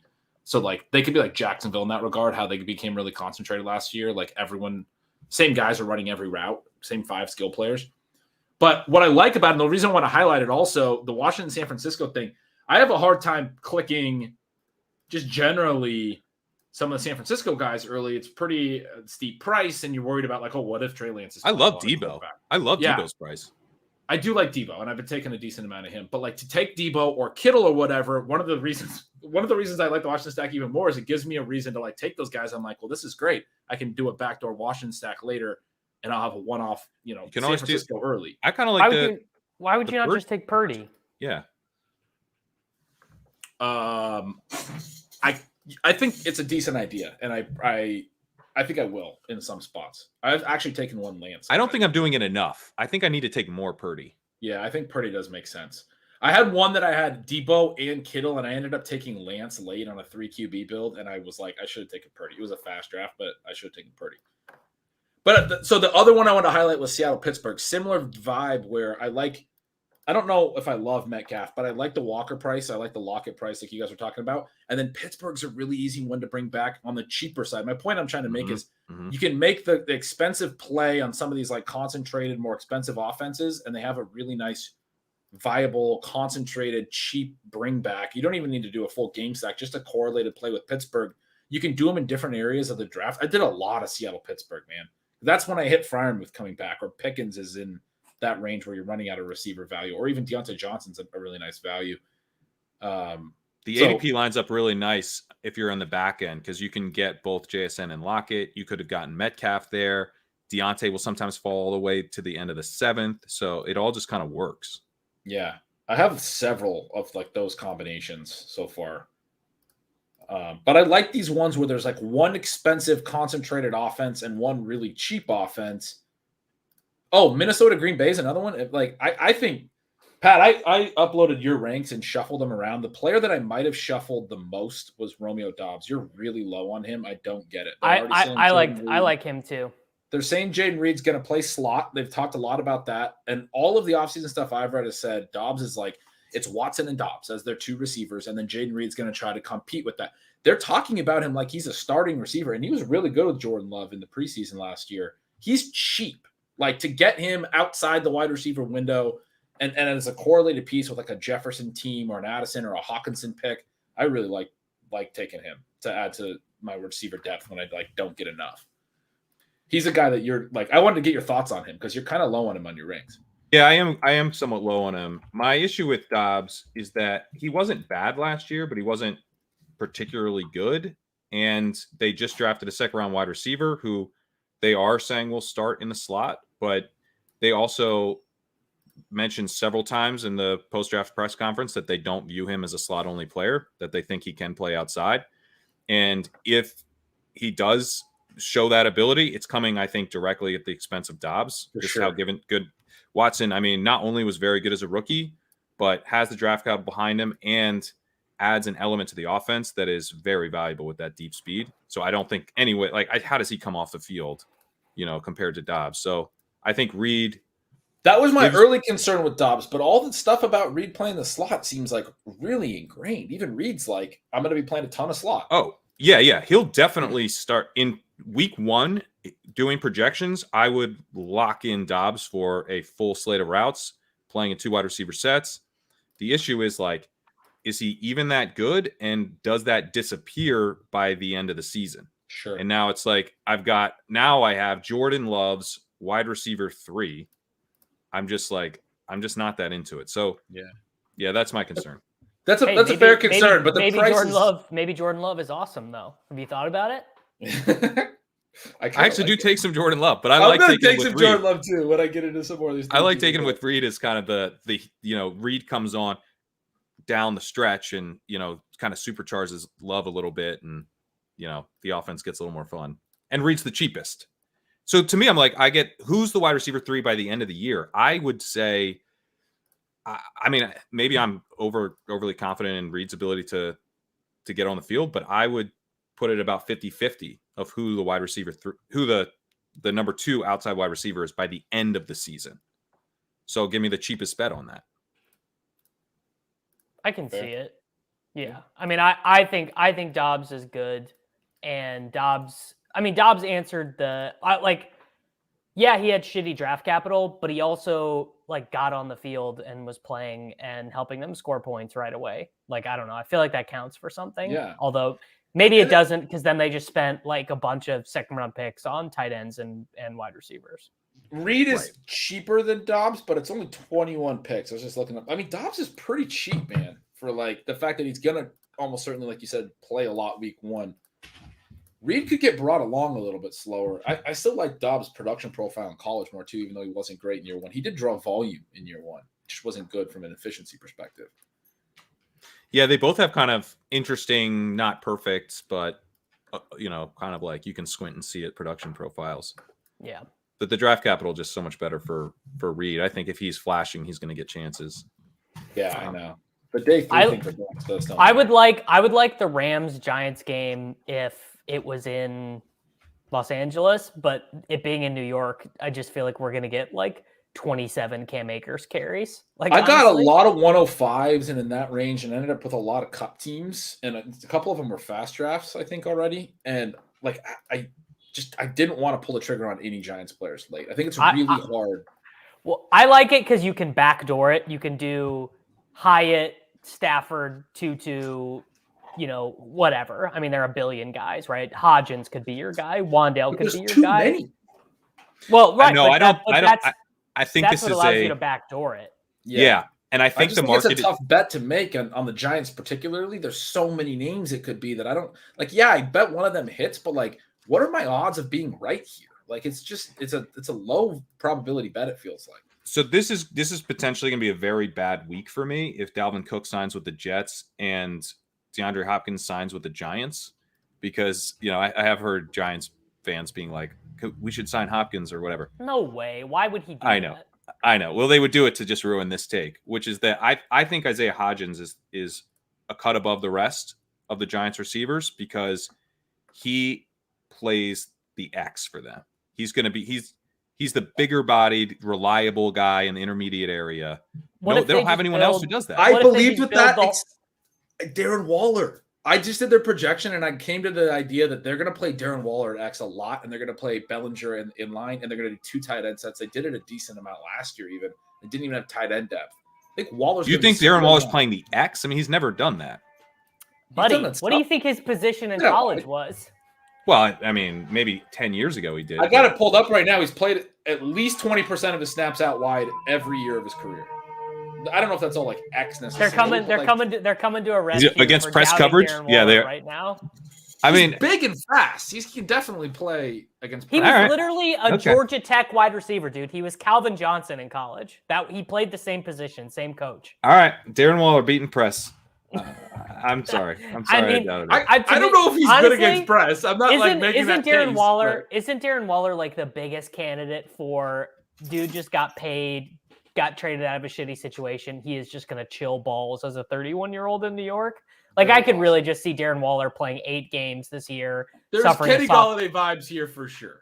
Yes, sure. Soft tissue. Reports have been good on him so thing. far. And Kenny Golladay reports this time last year were horrendous. The New York Giants beat reporters don't mess around. They called him. I'll never forget it. They called him a mannequin. They called Kenny Golladay mannequin. They were right. I would say that I don't think I trust Dable and who's the GM? Joe Shane. Yeah. I trust those guys more in their evaluation of Waller and bringing him in than the previous regime. And I actually think probably that's enough of a difference where I think they knew what they were doing when they went and got Waller. They're going to use him intelligently. And I do think they were getting him as a wide receiver, not as a tight end necessarily, more as a wide. That's interesting. I mean, it would chart. If you had 20% Waller primarily at the X, and then you've got Hodgins also mixed into the slot some, but those snaps are blocked by 80 dudes. And then they built the whole plane out of 5'9", 187-pound slot wide receivers. Right. So you don't need Hodgins in the slot anymore. And then you've got, I think Slayton and Hyatt are probably your like best flanker type of options. You know, your speed threat on the outside. Those guys probably cannibalize each other. They have redundancy at every spot, ultimately, is what I was putting. Like, so my little notes, I was like, they have Waller and Hodgins are sort of redundant there. They have Hyatt as this high A-dot guy, probably overlaps with Slayton's role some. Campbell is obviously Wandale Robinson some. And they also have Crowder. I mean, it's just like they have. I feel like they were trying to get depth for each of their roles. And if you think about it that way, Waller and Hodgins being the same role kind of makes sense. But they'll be on the field together a lot, I think. I think they will too. Yeah, I think you're right about that. Waller will play inline some and slot some and all of that. Yeah, I would say, wouldn't you think he'd play slot the most? Like that he would be in the slot primarily? Probably, but I don't feel confident about that. Right. Well, the other thing, there's so many slot options, and he's the guy that's actually big and physical. Like if you're thinking about it you're in the huddle, you're like, yeah, this tiny Wandale Robinson guy, this guy, we're putting him in the slot. This giant Darren Waller guy, we're going to put you on the outside. Like, well, a lot of times with the slot stuff, like this happened with Mike Gesicki all the time too. In 2 years ago on the Dolphins, like he would play in the slot, but it didn't mean that he was playing on like the left side of the formation. Like they would play a slot wide receiver on the left side and then just split out Gesicki off the line. And essentially it's a 4 wide receiver set, but you're using a tight end. Yeah. So I would imagine we see some of it because we saw how many 4 wide receiver sets they used in Buffalo. So I would imagine you have some of that. We essentially have 2 slot receivers and one of them is Darren Waller. Sure. And then you have Hodgins and Slayton on the outside or whatever. You have Hodgins and Slayton or you know, maybe you have Paris Campbell and Hyatt or whatever. Who knows? Yeah. But yeah. The Giants are a really interesting one. That's an interesting game, and I think getting it right could be huge. I have Hodgins as the guy I want it to be. I have a hard time once I did the projection, like figuring out who I actually think it will be and whether these bets are like the right bets to make.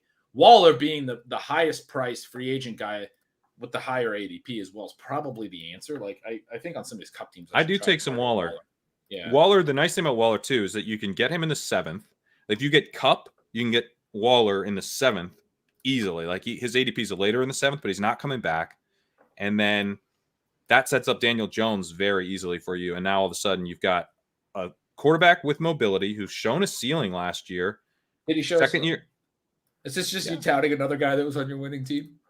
I mean, you guys, I would like to point out Wandale Robinson also on my team, and I don't tout Wandale Robinson. So there is, and I also don't tout Sony Michel. So only 16 of the 18 players I drafted did I tout.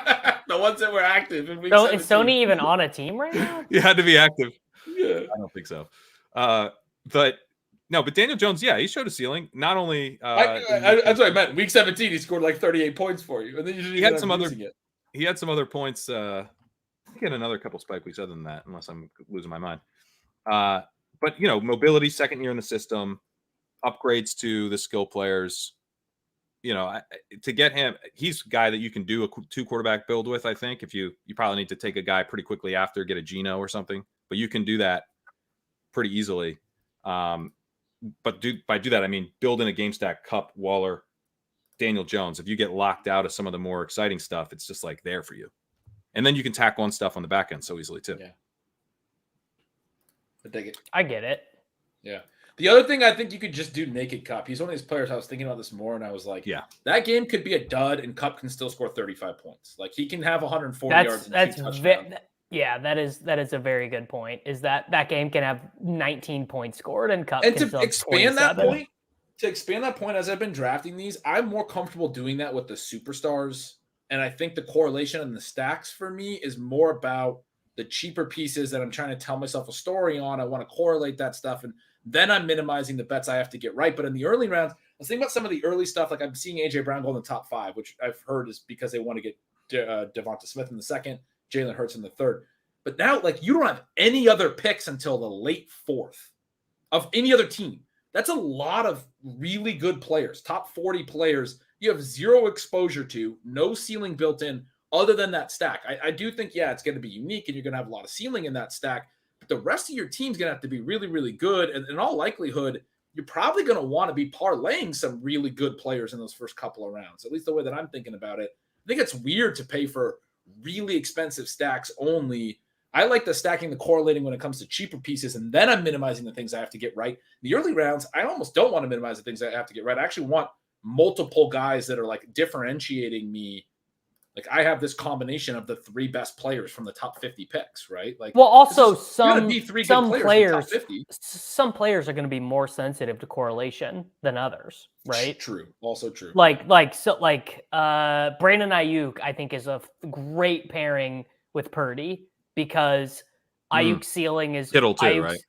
Yeah, right. Ayuk's ceiling is like, okay, well, Purdy's got to be good. Lance can't be the quarterback. Maybe Debo gets nicked up. Maybe McCaffrey gets nicked up for whatever reason. Like, I think CMC, Ayuk, Kittle is like dead. Like that team is like incapable of winning, right? Because it's like if CMC is getting 31 in week 17, George Kittle had a classic George Kittle 3 for 37, right? Like almost for sure. Well, I wouldn't say it's dead because Kittle could have gotten you there. Sure. And then you don't need your 6th round pick to like. Okay. I had Kittle. Like that's exactly what happened to me. Like Kittle scored 10 points in week 17. If he scored a 0, I had Gesicki scored a touchdown who would have hit my lineup and it wouldn't have cost me anything. But Kittle got me there. Sure. Fair enough. So it's price sensitive. But what you're saying about the Devontae Smith thing, I mean, that is tough because like Smith and AJ Brown weren't necessarily getting there together last year all that well. Like it was more like Smith was kind of the guy who's got a pretty high ceiling every week, but AJ Brown had the nuclear ceiling. And when he went nuclear, it wasn't necessarily a great week to have Smith all the time. But that is a spot where it's like it got you there, so it's fine. Yeah. But it's more expensive than I get what Ben's saying. Like you'd love to have ideally your first 3 picks all score 30 points in week 17. And it's unlikely that both those receivers score 30 points in the same. In fact, they probably won't. Right. Right. And if we're also talking about a landscape where people are correlating way more, like I'm coming into this late, and I'm sort of trying to be like, how can I differentiate? How can I find an edge that's not there? For instance, we're still early on all this stuff, though. I think I don't think you need to like be outsmarting the correlation bros. Like you can, but some of the stuff, like I know you're not supposed to reach on correlation anyway. So if you get good value, then you do it. But like, especially with some, and I think you guys have talked about this with the running backs. But like I was saying, I took a lot of Ramondre. I think part of how Ramondre is the guy you want in the New England Buffalo game in week 17. There are ways that he's a part of a shootout. But like if New England actually like wins that game, right? way less likely though, right? Like Ramondre, it's the same thing for Henry. I think it's the same thing for Kenny Walker in week 17 against. Oh, you're saying it's less likely they're a part of a shootout. It's more likely they are dominating the game. And I'm saying with the running backs where you're thinking about a lot of their upside being in touchdowns, and even for guys who we like Ramondre, who we think will catch passes or whatever, it's still better for them to score touchdowns in this scoring system. If I offered you right now, I could say week 17, the running back you drafted gets 4 carries inside the 5 or 8 targets. You're taking 4 carries inside the 5, 10 out of 10 times in underdog scoring. Now on DraftKings, I think you need to consciously be drafting a little bit differently on DraftKings because Saquon Barkley getting 12 targets in a game that the Rams end up getting ahead because Tutu Atwell scored a 70-yard touchdown on a flea flicker on the opening play is that works. All right, now we're into fan fiction. You guys, it's not even his profile. The Storm, the Tutu. Have you not been seeing the clips coming out of Rams camp, dude? They're using Tutu down the field, buddy. The Storm is coming. All right. Are we going to call it a storm, or is it just going to be a dust bowl? Like he's not really big enough to call a storm. This is how deep into the Tutu bit I'm getting. They Rams. He's like he's a duster. It's a light dusting. It's a light dusting. Tutu. They did a clip. He's just a single cloud. They showed a clip of him the other day, 3 drops of rain, high pointing a ball in between 2 defenders. I gotta go find. Come on, this video. man! Tutu Atwell high pointing. Imagine, you're an NFL defender and you just got mossed by Tutu Atwell. You gotta take off your cleats. You gotta take off your cleats and just retire. High pointing a football 3 yards off the field. This doesn't seem viable. No, It practice. It was. Yeah, I mean, I'll go dig for it. I'll find it. Oh man, it's beautiful. Point being, I don't know. Yeah. Oh, what I was the saying point? was, if I take Ramondre, I don't feel the need to get. I mean, you're already not getting Diggs, and that. I mean, unless you right.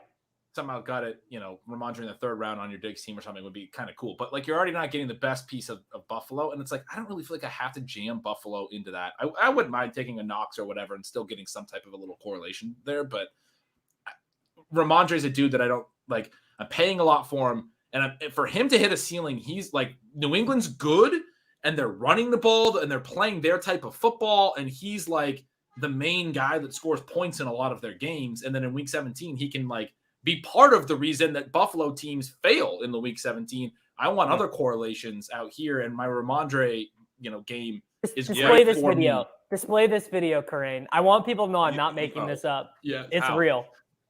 I put it in our private chat. Oh, private chat. Okay. Yeah. But Ben, I think to your point, I just think the idea is you just need to be conscious of the correlations you're making. It's just not enough that two guys are playing each other. Like, for example, can't really think of a worse correlation than Derrick Henry and Dameon Pierce. The chances of those two guys both getting there in week 7, it's like, it's literally impossible. Look at this play. Come on. Come on. He didn't moss anybody. He didn't even jump. It's body control, dude. That's not mossing anybody. You guys are full of shit. That is very impressive. He's out in front of him, out in front of the defenders. It's a little underthrown, and he just like catches it, and they're not. This is him mossing someone. Yes. Who is he mossing here? 2 practice squad defensive backs. They didn't turn their heads, either of them. They didn't even look at the ball. If you guys are not going to give Tutu credit for making this play, you cannot be trusted. I cannot trust you guys to give level-headed analysis on him if you can't count this as a good play. His legs I'm taking Tutu Atwell. I'm not even anti-Tutu Atwell. He's stepping. All right, so that is a high point. Well, for Tutu Atwell, it is. For Tutu Atwell, that is a high point.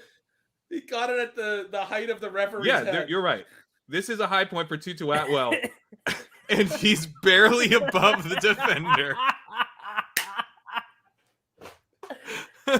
That's the thesis. That's right. What you're watching is the thesis. Okay. Oh, that's beautiful.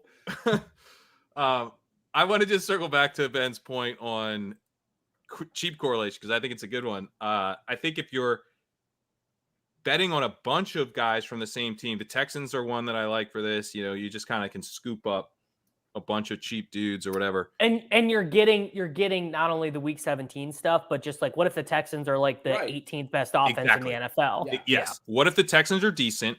And then this is something with the week 17 stuff. Like, you do not need to be perfect in week 17. I think you can be directionally accurate. Like, if you correctly predict that there are points in that game and that there are going to be like touchdowns from cheap players in that game. You're trying so hard not to use the example from your team last year.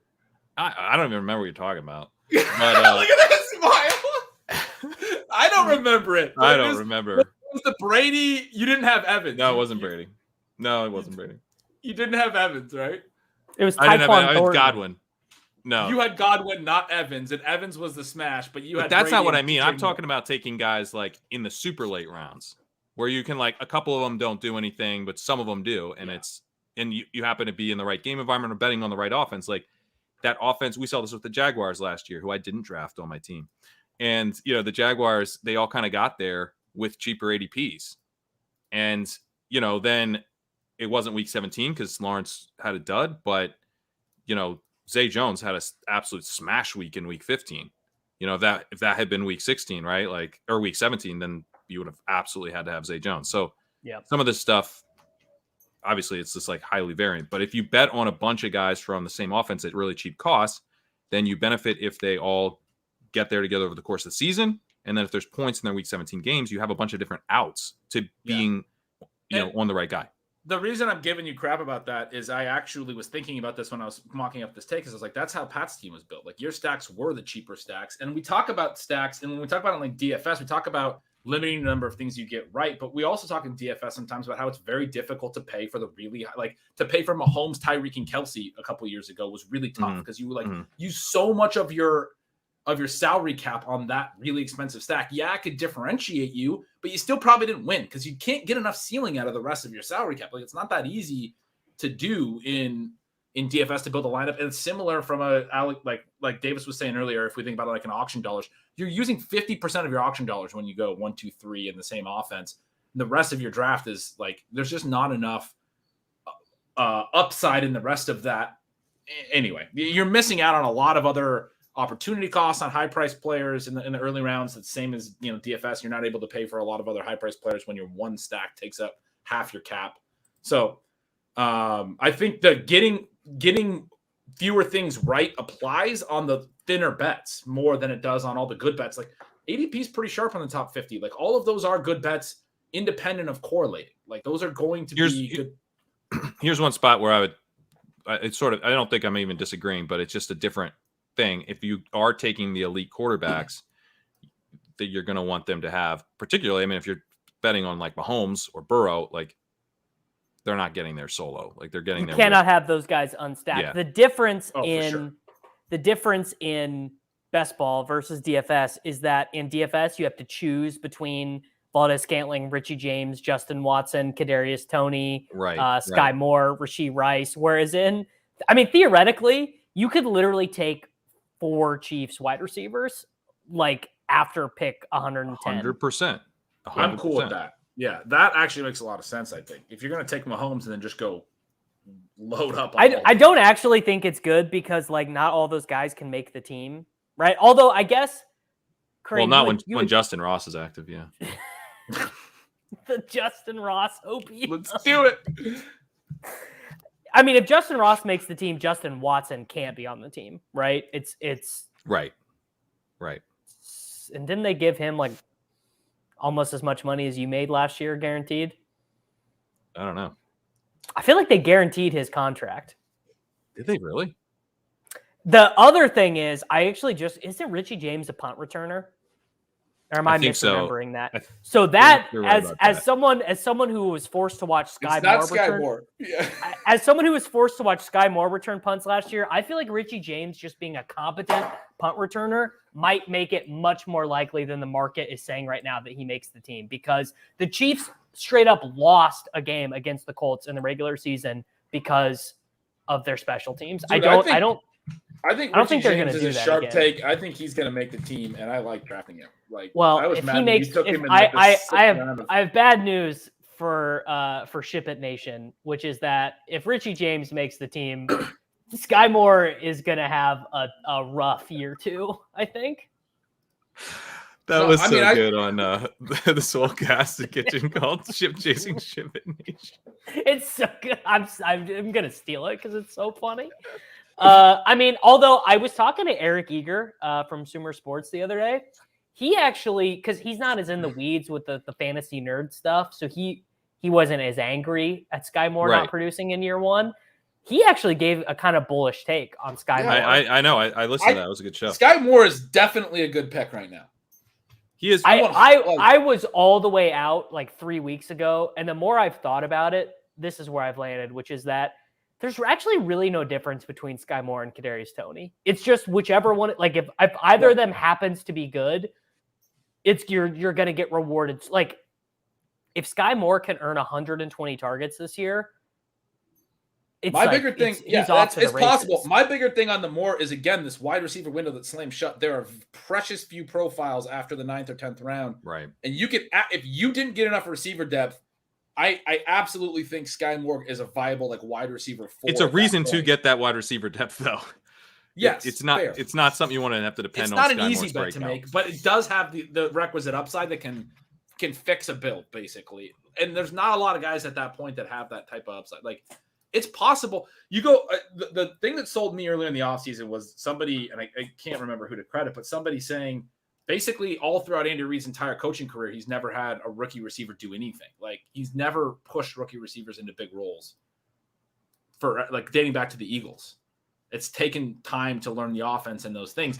And the thing about Sky Moore, except for Hardman. Hardman actually played more as a rookie than in any other year of his career. But that was due to a Tyreek Hill injury and a very specific skill set, and it was we need the speed in our offense.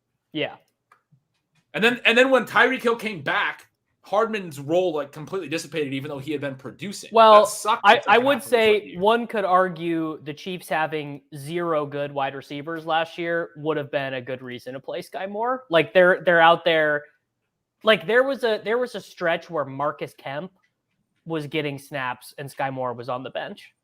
Yeah.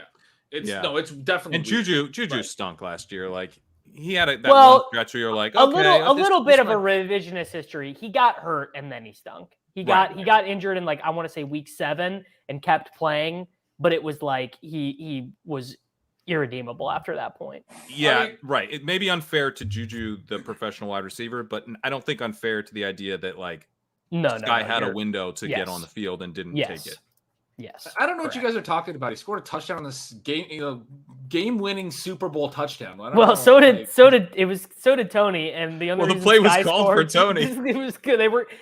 One thing that keeps coming. This is not fantasy football related, but if Tony would have just scored that touchdown, the punt return, instead of getting tackled on the 4, all of us win our 100-1 Kadarius Toney Super Bowl MVP bets, and we'd all have a lot more money. No, and Mahomes still would have won it, and you would have been just as bad as David Williams won. You think that, Gretch. But what would Kadarius Toney's touchdown have been? First punt return touchdown ever in the history of the Super Bowl. I love how much the voters are giving it to him for that. He had one other touch, one target, one reception. 4 touchdowns. He played 5 snaps. He 4 touchdowns. Ran 5 routes. I don't know how many snaps. You're not giving him the MVP on 5 snaps over Mahomes. You guys have got to get in the mind of a Super Bowl MVP NFL voter. You got to get in their mind. That's a Percy Harvin take, and they gave it to Malcolm Brown in that Seahawks Super Bowl. They gave it to Malcolm Brown because he made one of the most memorable plays in NFL history. What was it? Yeah, I mean, that's true. I don't remember. The freaking interception. The interception. No, that wasn't in the Super Bowl. That was in the NFC Championship game against the Niners when Richard Sherman tipped it to him. But he still won Super Bowl when he read MVP. the play. Gretch, are you drunk? They weren't even when they teammates, didn't run dude. the ball. Have you blocked this out? When they didn't run the ball with Marshawn Lynch and they passed it and he intercepted it. Malcolm Brown. Malcolm was the one who intercepted You're talking about the Malcolm ball. Butler. You're talking about Malcolm Butler. You guys are talking about Malcolm Butler. I'm talking about I said Malcolm Brown. Who am I thinking of? Who was that? I have no idea who you're talking about. Bobby Wagner? No. Who won Super Bowl MVP for the Seahawks? It was a linebacker. Well, I literally do not remember this. 2013 Super Bowl, the MVP. Did they not list it on Pro Football Reference? What the hell was his name? I'm looking up how many snaps Kadarius Toney played in the Super Bowl. Malcolm Smith, not Malcolm Brown. Malcolm Smith. They gave it to him over Malcolm Brown. We're so far off the rails. Malcolm Brown was the Rams running back who scored 2 touchdowns in Week 1 in 2018 because weren't there 2 Malcolm Browns though? That's why I let it go because there were. I was like, there's 2 Malcolm Browns, so not the running back must have won an MVP. Oh my god, dude! Malcolm Smith. Right. He had an interception return for a TD. That's there is a chance that this show has jumped the shark, including just to circle back to this, including 2 punt returns. Kadarius Toney played 7 snaps in the Super Bowl. I'm just telling you guys, I feel with a 100% degree of certainty, if he scored the first punt return touchdown in NFL history to tilt that game, which it did, the return did anyway, he's winning Super Bowl MVP. I don't care. You can't tell me any differently. You can't tell me any different. 100% certainty.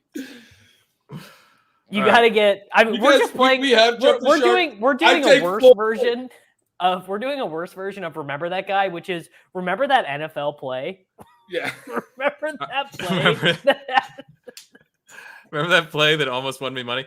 Let's move to slide 4. We are now halfway through the slides. We are going to the double stack average ADPs. Anything jump out here?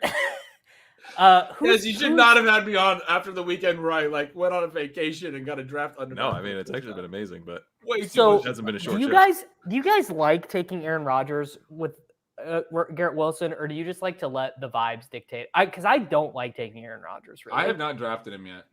I'll take him some. I mean, I don't love clicking Lazard because I think I hate clicking he's Lazard. like one of the most useless players in the NFL.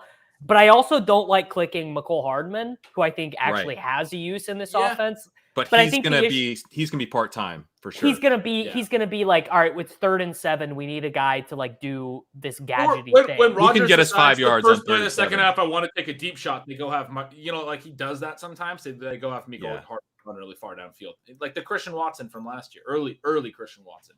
You just throw him a deep pass. First play of the season, he dropped that long touchdown. Right, that'll be Mecole Hardman running that. Chat has this right, which is that Conklin is the right guy to back. Conklin's the right guy. Conklin's the right guy. Yeah. But I hate the Brown side of that too. I don't particularly like being in on the Browns at any of their prices. You know what? So Garrett Wilson's another one that I think as an early round guy, you can be like, he's just going to smash, even if he doesn't have like a shootout week 17, he's going to have a 15 target game. You can tell yourself that story, I think. Here's a stack I'm like purposely going into drafts trying to get. The New Orleans Saints, they have this easy ass schedule. They play 11 dome games, and they play a team that is going to be unequivocally have given up by week 17 in the Tampa Bay Buccaneers. Like Olave, Derek Carr, and it's like Carr sucks obviously, but he's cheap, always though. he's padded his numbers always too, right? I mean, but you can't take Taysom in this. Yes, you can. Why can't you? You can't. No, yes, you can. Yes, no, you can. Taysom is an anti-Carr play. He's an anti-Carr No, play. he's not. No, he's not. He's a running back. Even if he's just scoring the rushing touchdowns, that's not good for Carr's ceiling. What if he catches a touchdown? What if he throws caught one? Like 3 balls last year. That's what if he throws one to Derek Carr? Have you gamed that out? Have you thought about that? Man, this is a bad take. You can draft Rashad Penny and Jalen Hurts together. You can draft. This is so left brain. Kendra Miller and Derek Carr together. IQ curve. Yeah. He's a running back with tight end. I would rather take Juwan Johnson at the same ADP. Like they're right next to each other, basically. No. Give me those Juwan Johnson, literally in a million years, you could run a million simulations. He will never have one game that would match the highest projected Taysom game. Wait, what? The highest projected literally ceiling in a game. million games. I was so excited for this take, but it kind of confusing at the end. You could use all of humanity's computing power that we're currently using to fund ChatGPT to run as many simulations as you want, and you could never get a distribution curve where Juwan Johnson's highest projected ceiling game is higher than Taysom's high. It is true. It is 100. Davis just pulled up Chat Taysom Hill, and it's actually true. Taysom had a 40 burger last year in a year where everyone said, "Oh, he's dead." He's only Sean Payton's toy. Dennis Allen was being held back by Payton. I'm not arguing against Taysom's ceiling. Juwan Johnson had two multiple touchdown games last year. Like, why couldn't in a million simulations he couldn't have a 4 TD game? I just don't buy that. No, we could mine every last power giving resource on earth to try and get Juwan Johnson to that ceiling, and we could not do it. There's not enough power that we could give a computing a mainframe to get Juwan Johnson to a 4 touchdown game. Okay, sorry. I ran the Sims, Gretch. I couldn't get him there. I tried. Back to I want to say this. I've never really been an Olave guy. I think I drafted more Olave than anyone. I got a lot of 104s, 105s, and 106s. He just falls in a range where it's so easy to click him. He's the last really comfy receiver. I love taking him there. I love taking Olave. I have a ton of Olave. Dude, he was going in the 3rd round in the big board. I was just hammering him. And even in the late second, I love it. So I like Davis's call also about this game where I as mentioned earlier, I've gotten a lot of Cup teams and a lot of Tyreek teams, and I have a lot of Cup Olave. And then I know in my fast, I had 2 cars out of my 5 fasts. I took some Juwan. I did take some Taysom late. I took Kendra Miller. And who do they play again? Sorry. Oh, Tampa. I love Godwin's price right now too. So Tampa's an easy one to get into. Are people going to be when Cade Otton gets 16 checkdowns in that game Dude, against the I'm drafting Saints. Cade Otton. Cade Yeah. Otton is going to run like 75 to 80% route rate. There's no one else there. He's the There's veteran. no one else there. He's they're like talking him up like, dude, he's bringing like this veteran leadership to the room. He's a second-year tight end. He's the veteran leader. Okay, but Speaking- so hard. Speaking of bad quarterback clips, run last year, 0.84 yards per out run. Like he was bad last year. Yeah, The but whole- give the me the whole- routes. the- At 18th Yeah, give me round, the I'm gonna routes. get the routes. I'm just getting the routes. Like This is my Washington Husky, and like he wasn't that great of a prospect either. no. I he mean, wasn't. I think you're talking wasn't. about Godwin and Evans, and then even like I think Russell Gage is like when a is better the player when than is the We had someone yearly mention Russell Gage earlier as a good pick. when is the yearly Russell Gage pump going to happen? There's always a time where the market Yeah. gets irrationally exaberant about Russell Gage. Like you can just set your watch by that. That's When coming. I touted Robert Woods, Russell Gage was mentioned in the comments. So they're of Yeah. the same ilk. I want to they're believe in Otton again, like as a Husky fan, but like the dude, he had like a good sophomore year, and then there was a lot of hype around him in college. His junior year, his senior year, he didn't do anything. Like he was just never that good in college. Yeah, but most tight ends suck. And so Yeah. if I'm getting a guy who's like basically does not have competition on a team that's going to have to pass a lot and probably check down a lot. Like I don't know, it seems pretty. there good. are two Awesome. tight ends that feel good to draft. Two, Travis Kelce and Mark Andrews. After that, you can basically say all the rest of them Oh, have real problems. I'm It still feels getting pretty good to dopamine draft hits first from- round Kyle Pitts. Kyle Pitts is still giving me that. Does those it? hits. Does Yeah. it? Does that feel good? does. It Does that actually feel good does for feel you? good It to really me. does. Yes. It feels like I mean, I'm getting everything that last year like sucked. I'm getting it all back when I get to take him in the 6th round. It's like, Don't oh, get me I mean, wrong. I'm this is clicking easy. him. I'm feeling good about it. But is it really going to surprise me if Racy McMath, outscore like who's the second Matt tight end on Collins the is who you're Falcons going now? for. Oh, well, Racing Johnny. McMahon is a wide receiver, isn't he? Jonnu Smith. Oh my God. I mean, Jonnu Smith, week 1, 3 targets, 3 receptions, 14 yards, 2 touchdowns. Put right in ink. That's happening. Like, just like I'd completely forgotten that. Just it's happening, right? Just So his entire Kyle Pitts stat is line playing for the receiver. Patriots in one game. Is that what you're saying? Oh, I got Yep. another take for you guys. I got another good take for you guys. Kyle Pitts is playing receiver as part of this. Cordero Patterson is the best last round pick in all of this. yes, he is. He's going to Yeah. play wide receiver. They did this a lot with him 2 years ago. They signed Bijan. Yes, they have Tyler Algier. No one wants Patterson because he's a running back now. He was always a weapon. He was never a volume guy, a weapon that they were using creatively down there. Arthur Smith has liked using him creatively. Their number 2 receiver is Mac Hollins. They have Scott Miller as their 3rd receiver. They're splitting Cordero Patterson out in 2 running back sets with Bijan on the field, and he's running posts. And he's going to have a In fairness 3-catch, to no one, 60-yard and one TD game and be very viable in your 0 RB builds. Cordell Patterson is 32 years old. Yeah. I do think that factors in here a bit. Nah. He can still run. Greatest kick returner in NFL history. He's fine. Dude's He has a playing hell of a wide kick receiver this year as a running He's back. think of him the way you think of like, We got someone in the chat with 26% Cordero. That guy knows what's up, or gal. yeah, he's a good pick. And the other thing is, even if you think that they're just going to cut him to save cap or whatever, guarantee that dude signs with the team like immediately. Yeah, although he could literally just be a kick returner on another team. Like I don't think they're going to shallow cut him. depth chart is helpful here.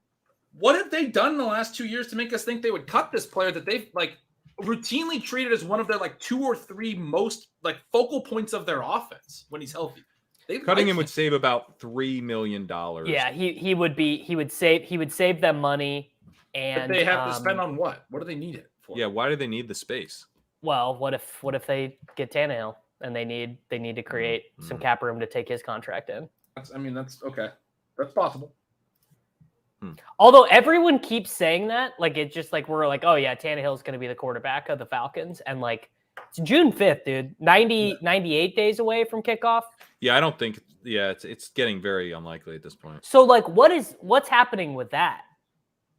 I think Because Tannehill has actually been a decent fantasy entity when he's been a starting quarterback before. Yeah.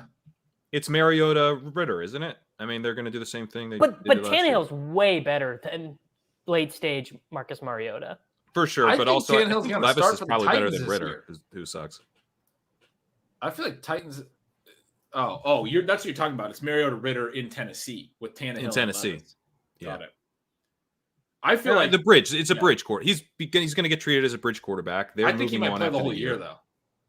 That would be pretty. He would be kind of a nice pick if he played. I mean, but I think he has an okay payoff. He's semi-mobile. He's shown a weekly ceiling over the course of his career. He's old Burks now. could be a legit breakout number one. I mean, basically. they could actually have some passing. Who's the second wide receiver for Westbrook Akine, probably? They signed somebody. Kyle Phillips out of the slot, and then I think they signed someone. Who it is? Chris Moore. No.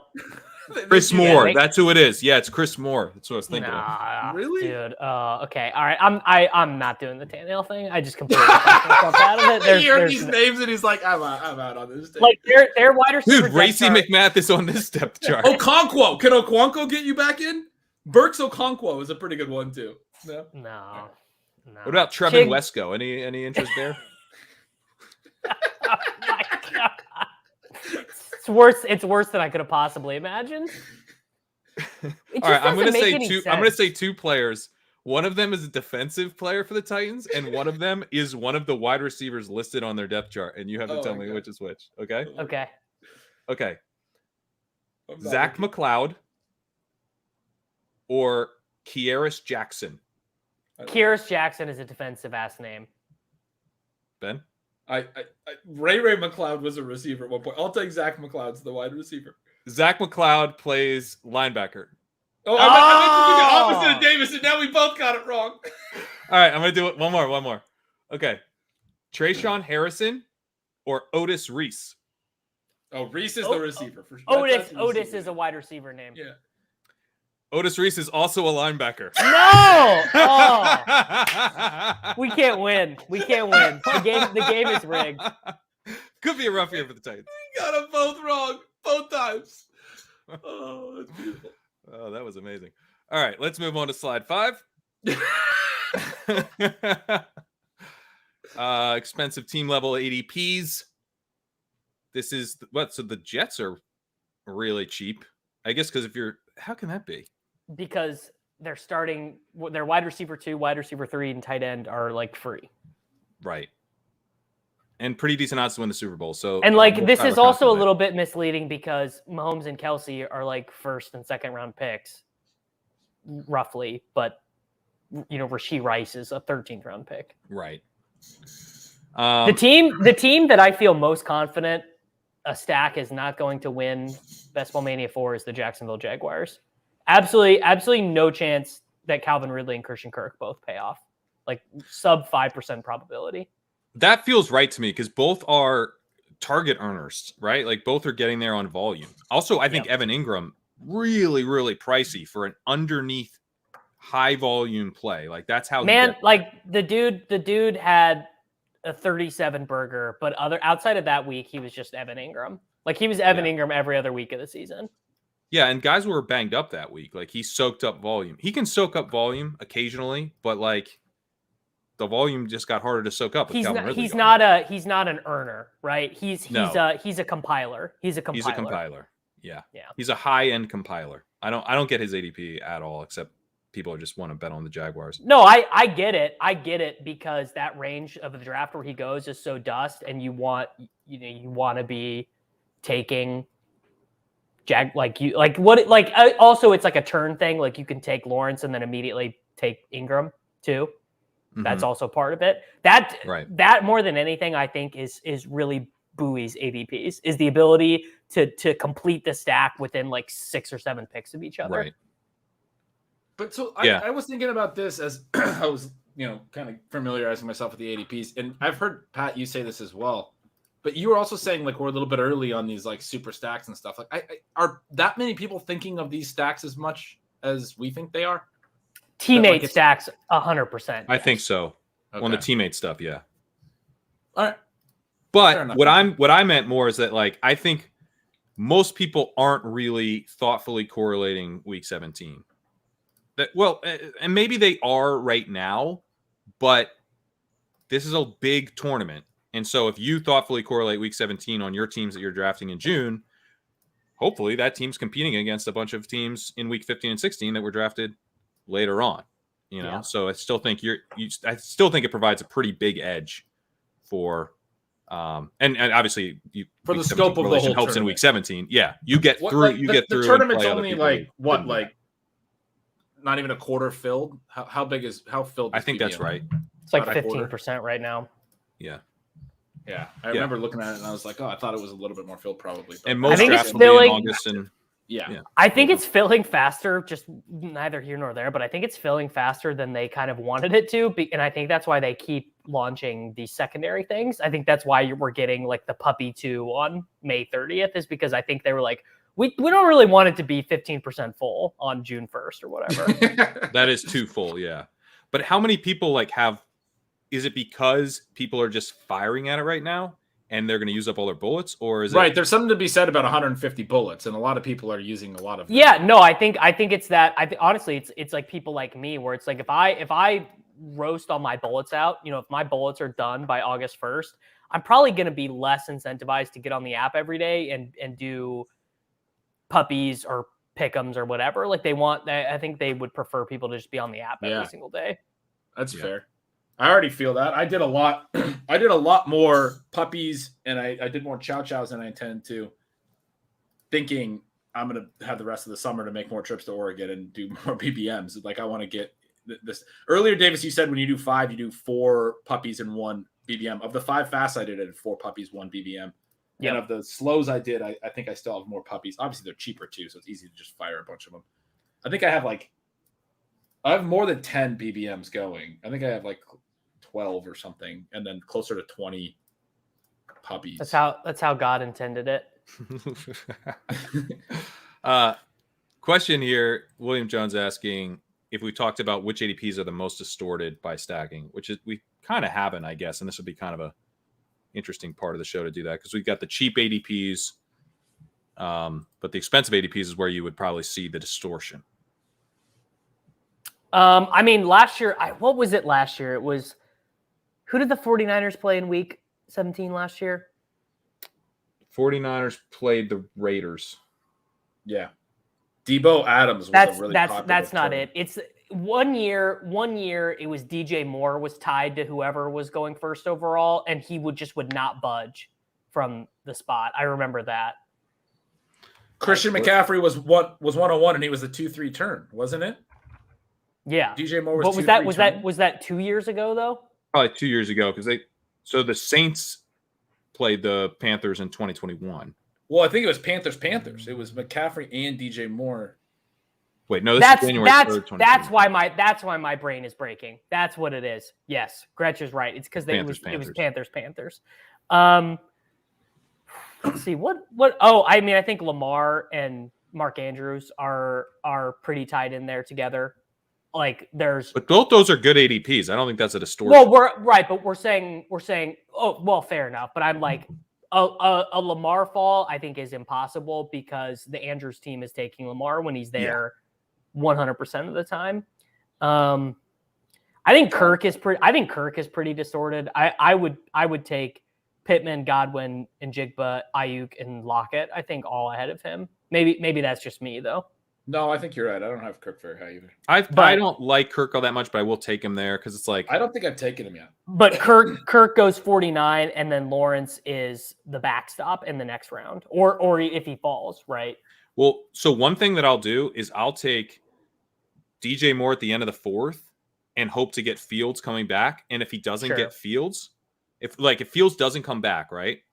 Yeah. That means if I've done that, it's usually because I have Burrow for cover, and the Chase guy is behind me. Like I'm at the 103 or the 104, so I've got Chase there. Mahomes is already gone. Maybe one other elite quarterback's gone. So I'm like, there's only one other non-Burrow guy who needs a quarterback. So it comes down to whether or not he takes naked Fields. If he takes naked Fields, you can then, if Lawrence falls all the way back to you at the end of the 6th, you can push him around the corner again and get really late 7th round Lawrence. It allows you to take your pick of the wide receiver in the 6th. And so that's one reason I've taken Kirk. I've gone more sniped on Fields, take Kirk to set myself up to push for late 7th round Lawrence, not late 7th round, sorry, early 7th round Lawrence, and basically make those quarterback drafters on the turn pay for having a quarterback and not being able to scoop Lawrence. It's worked. It's worked once, and it was pretty great. Are you? I mean, we haven't talked about that yet at all this year, but like I do think Bimeford talks about this is just like when there's a 10% chance of the guy you need to make it back to you at your next pick, deferring on that more often than not, just to try and get the Giga team, to try and get the super team where you've got 4 outrageous ADP values all together on the same team or whatever. I tend to do it. That's plus EV to try to smash the draft. I think it is. I think plus EV, and I think it's especially plus EV when you have a reason, when you can see.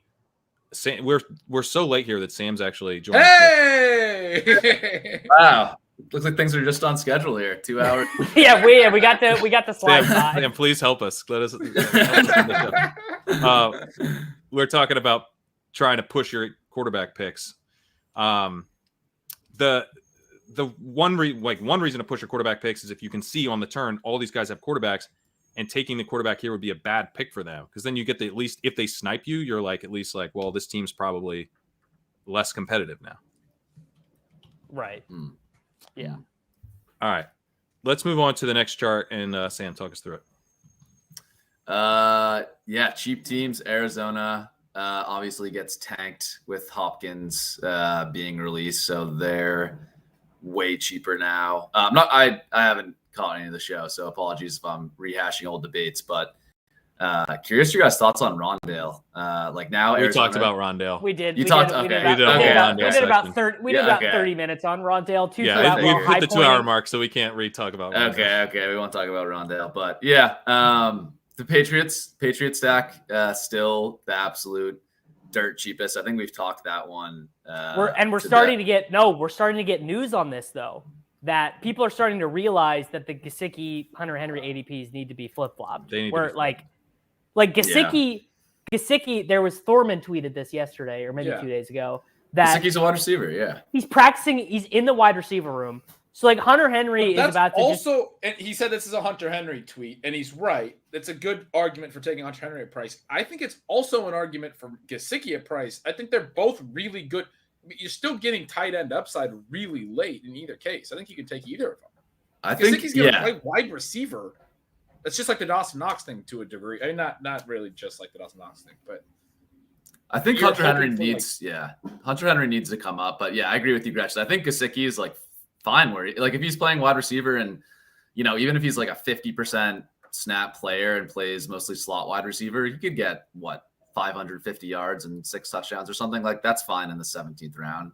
Him, Henry, Thornton, and Mack are all super cheap. Like I don't want to take Juju. I want to stack that game through those 4 in the last 3 rounds. Is the biggest edge in best ball right now that the Patriots were a top 5 offense in DVOA 2 years ago, didn't have an offensive coordinator last year, and then have an offensive coordinator honestly now? might be one of I think it might actually be the biggest edge in fantasy football right now. Man, talking through this, like if Gesicki's really going to play wide receiver, if you're going to do like a 3 tight end build late round, you could do. I bet the Gesicki Henry Mac stack. Double stack is super differentiated. You get 2 different tight ends. If they really do play different positions, like now you're double stacked with a wide receiver and a tight end, but you get tight end eligibility from both. It's kind of fun. I'm going to do that at some point. I've been taking a lot of New England, like last 3 picks, doing like Thornton, Henry, Mac, whatever. But yeah, I guess my question for you guys is like, in a build where you need a third quarterback, I guess I get taking Mac Jones, but I guess I question sometimes in the round 18 pick, like if I've scooped 3 Patriots for cheap already, like, do I really need the Mac Jones piece of it, or should I just stack the Pats without him? What are your other like if you have Herbert and Geno Smith, I would say what does Mac Jones do for this team? Yeah, that's because honestly, if Jones is bad, there's some low key Bailey Zappi risk. Right? Like that's probably not being discussed. No, it's high key if Mac Jones is bad, but the thesis we're saying is that Mac Jones was actually always fine, and it was the Patriots organization's fault for not paying for an offensive coordinator, and instead having for a Matt Patricia do contractor it. to do the. Oh, you mean for offense coordinator? Yeah, like or just having a contractor come in and like restructure the offices so Matt Patricia could do that. I don't know. Yeah, I mean, because the main reason that like there's this Mac Jones. What if he's like a genius? What if he's like a really good interior designer? Well, he is. So that's the thing about Matt Patricia is actually like a real life, like 160 IQ genius. That's a real interior thing. design. At everything. He's like an actual not offensive coordinator. Not offense though. Not football coaching though. That's the one thing coordinator. that's not. This is. I mean, okay. To be fair, I heard this from Rudman, and Rudman, he might not be 100% unbiased when it comes to the New England Patriots. No, I am 100% believing every word of what Rudman said. It is a fact. Well, the contracting thing is true. The contracting that is on the record, right? That's real. You can find that. That's real. You can find that. Yeah, that's real. What about the Carolina Panthers and the Houston Texans and the famous words of David Kitchen? We just don't know. Like if Bryce Young and because it's like you cannot tell yourself a story about the Buccaneers offense improving with these quarterbacks. You can't really tell yourself a story about Will Levis, or at least I can't. You can't really tell yourself a story. What's wrong with the Bucs? They're not going to improve, but they can still be a very viable offense. They shouldn't be bottom 5. I don't think anyone. They threw more passes last year than like any team ever. Like, yeah, I don't think they're gonna. That's I don't think they're gonna Brady, do that. That's a Tom Brady stat. It obviously is, but why are they bottom 5? The team that did that last year is bottom 5. Like, what if they're just middle of the pack in pass volume and they have good receivers? Like, what's wrong with that? So I like Godwin and Evans, but after that, I don't know. Cade Otton in the 18th. That seems fine to me too. But Sam's in. Yeah, I was touting they were. But Ben was mostly giving me some Washington Huskies stats. Too. Get out of here, Ben. But I'm with you, Davis, on Carolina and Houston, mostly because, like, okay, we've seen Baker. I think maybe Baker's fine. Like, I guess you can tell a story where Baker's like a league average quarterback this year. Sure, maybe Tampa Bay's undervalued, but like, couldn't Stroud and Bryce Young be like really good passers? Like, it's not likely. It's not the base case scenario, but like number 1 and number 2 overall picks. Like, I get their offensive weapons are pretty bad, but like, these guys could just be really good, right? And I've been buying a lot of that. We just don't know, Sam. Yeah, we just don't know, right? Put it on a throw pillow. We just don't know.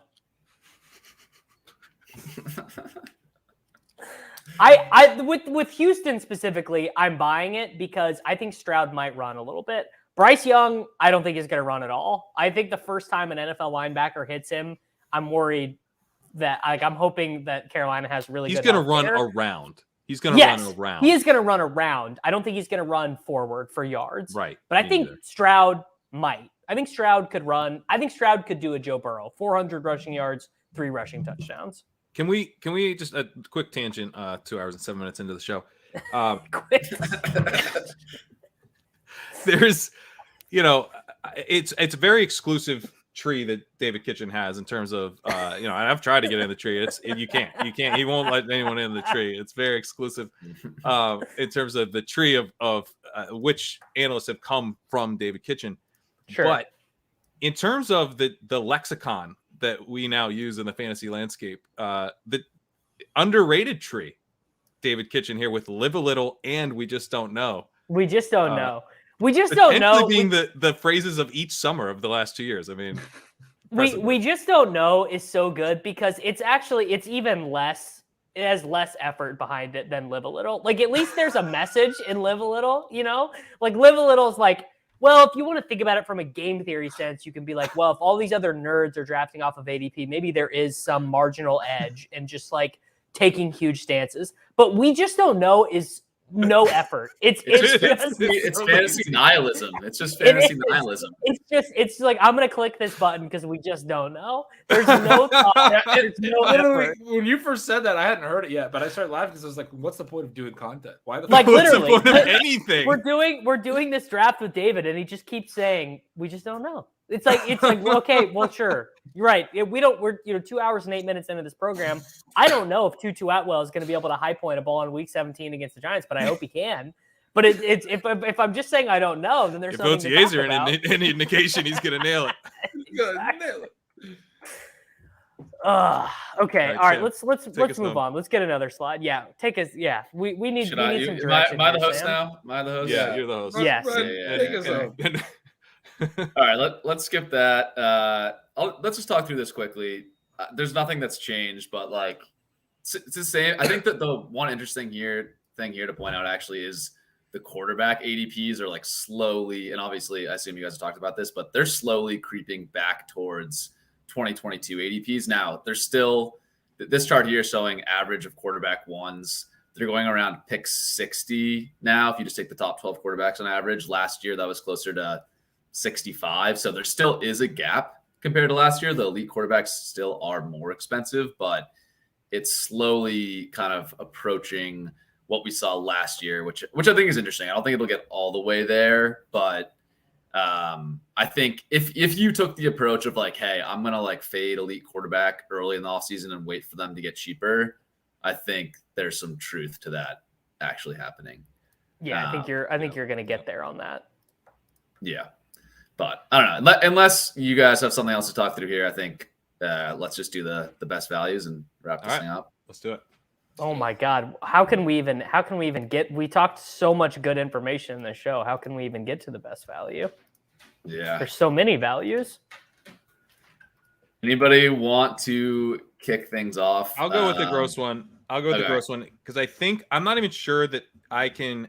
I'm gonna have to like negotiate with you about starting ADP because I would like starting ADP of around 500 for this one since he's never selected.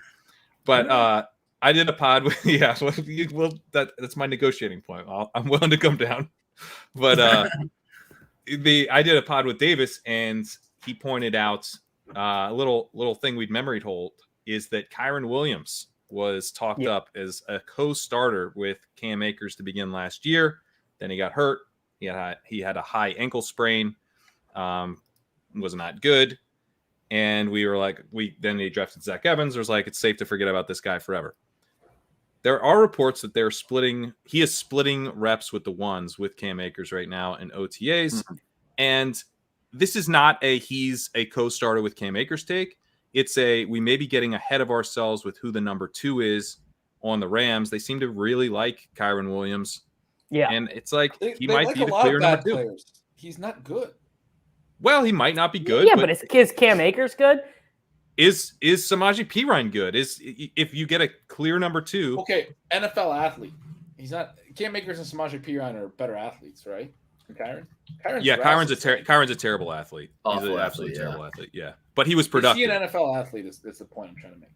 I just got an FYI. It's your pick notification, Gretch. Just letting you know. I've been giving him all show. I said it's gross, but it's a play that we get closing line value based on news. We just hear the drumbeat of he's the number 2. He's the number 2. And if he's the number 2, he's going to be drafted more like the 15th or 16th round. But are you actually taking him now, Pat, because of the risk of dead roster spot? Like, are you advocating for taking him now, or are you just saying you think I'm saying put him on your radar. I've taken him. Okay. I think I've taken him once just to get a little fun. Where a team that I was like, I need a 6th or 7th running back, and I just wanted a little more. And I think on DraftKings, when you started with the 500 ADP, you were saying no one had ever taken him, and you've taken him once. So he's now. I've taken him once on Underdog and once on DraftKings, and I think he's a really good pick on DraftKings. Yeah, because you get to that point in the 20th round, and you're like, I just need to be taking guys who don't get drafted every single time. I feel like there's a lot of running backs I would rather do that with than. Have I used Greg Dortch in this exercise already, Sam? I don't think so.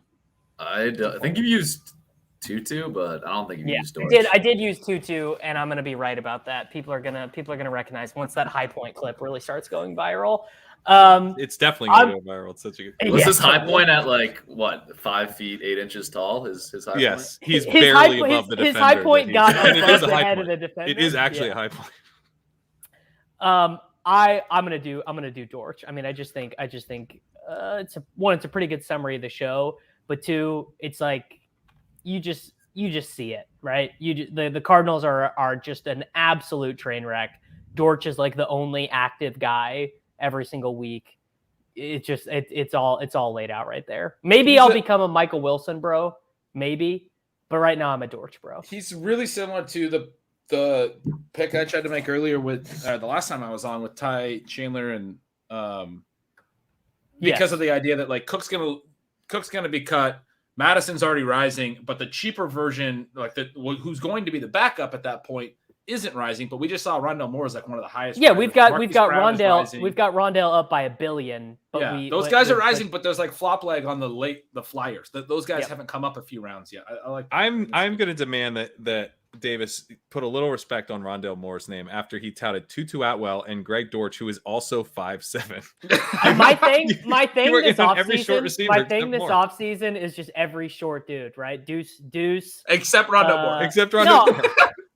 I'm gonna relent. I'm gonna recant. We're in on Rondo. All right. Rondale Moore's he's the one short dude who's actually a beast. Like a super good athlete, 4.3 speed, squats 600 I've pounds. come around on Rondale. If you actually look at, and I think either Marquise or Hopkins was out for like all of these games, but if you look at his snap rates last year, he was playing like a lot of like he's not going to play outside. Snaps. He was playing a lot of outdoor snaps, so I've come around on the upside of Rondale. Now he played 1 billion snaps, but are we concerned that Greg Dortch has been more effective per target in his career as like an undrafted free agent who's like Tyler can't see Rondale Moore. They're both too short, but he's going to have a tall quarterback Dortch now. is the same deal. Dortch is smaller.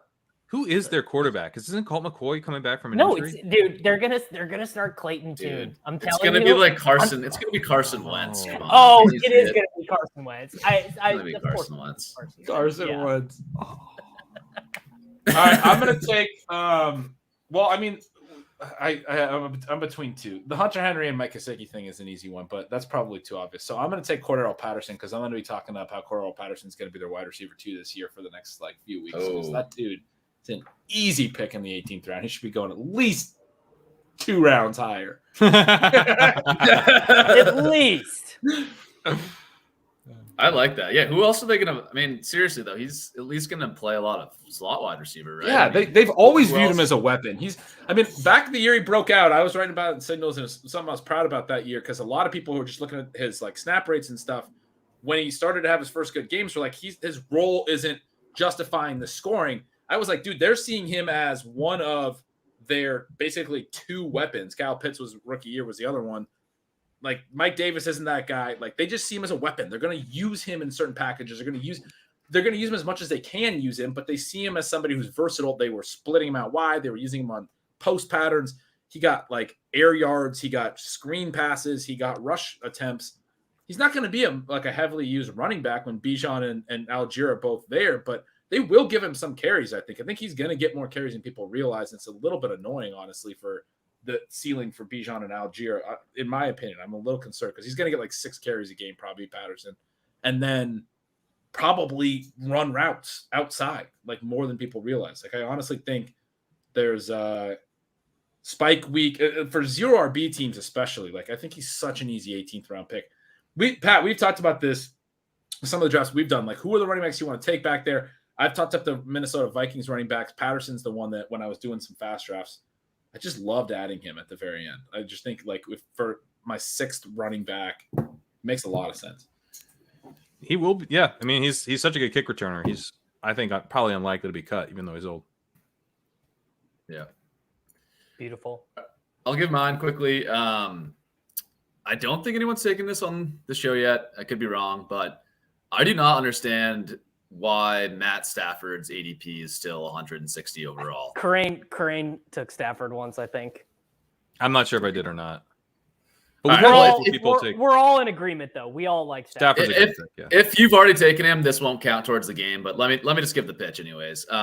He's going at 160 overall, behind Kyler Murray, who's gonna miss half the season, behind Jordan Love for God knows what reason, behind Derek Carr. Like, I mean, what's the difference between Matt Stafford and like Jared Goff, Aaron Rodgers? That's honestly veteran quarterbacks, pocket passers. Those guys are going 40 picks higher.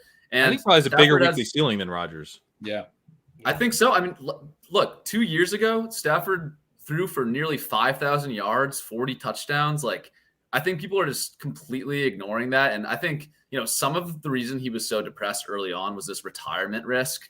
he's practicing fully at OTAs now. Like, guys, the retirement risk is like dead for him at this point. So I think that's a great point, though, because that's what happens with like a boring player. His ADP gets set in stone for something stupid like that. Like he might retire, or not necessarily stupid in February, but it never adjusts when he never recovers. Because he's not exciting, so he's never going to rocket up boards. Right. Yeah. But he's just mispriced. He's just a good pick. Yeah. He's mispriced. And I think the fact that like Kupp is really the only guy that's exciting to stack him with means his ADP is probably going to stay depressed for a while. But like, man, when I'm like boxed out at quarterback, the Stafford, Van Jefferson, Tyler Higbee, throw 2-2 at the end there if you're a Davis. That's like a really fun backdoor stack that I think can pay off. So, Yep. Wait, who did you say to stack him with? Did I not 2-2. hear Van Jefferson? I said Van. Van. I thought you were on my team and didn't even mention Van because that would have been great, but I missed it. My bad. Yeah. No reason to mention Van. Thank you, Davis. Anyways, I gotta take Kenny Galladay, his wide receiver too. Oh God. Oh, Jesus. When I was on the airplane last week's show and you were touting Kenny Galladay and there was nothing I could do to stop it, that was a low point for me. Kenny Galladay revenge game against the Giants. Oh, true. Week 17. awful. Let's close this down. Anyone have anything they want to share for what's coming up this week? I think if you're listening to the show, you're 2 hours 20 minutes in. Look, if you made it 2 hours and 20 minutes in and you don't know where to find us on Twitter, then honestly, God help you. I will. I had an announcement today on Legendary Upside that I just added DraftKings best ball rankings. So if you want to use the rankings over on DraftKings, you can now do that. LegendaryUpside.com. Go download them, upload them, all that good stuff. Can't wait. Love it. We will see you guys next week. Peace.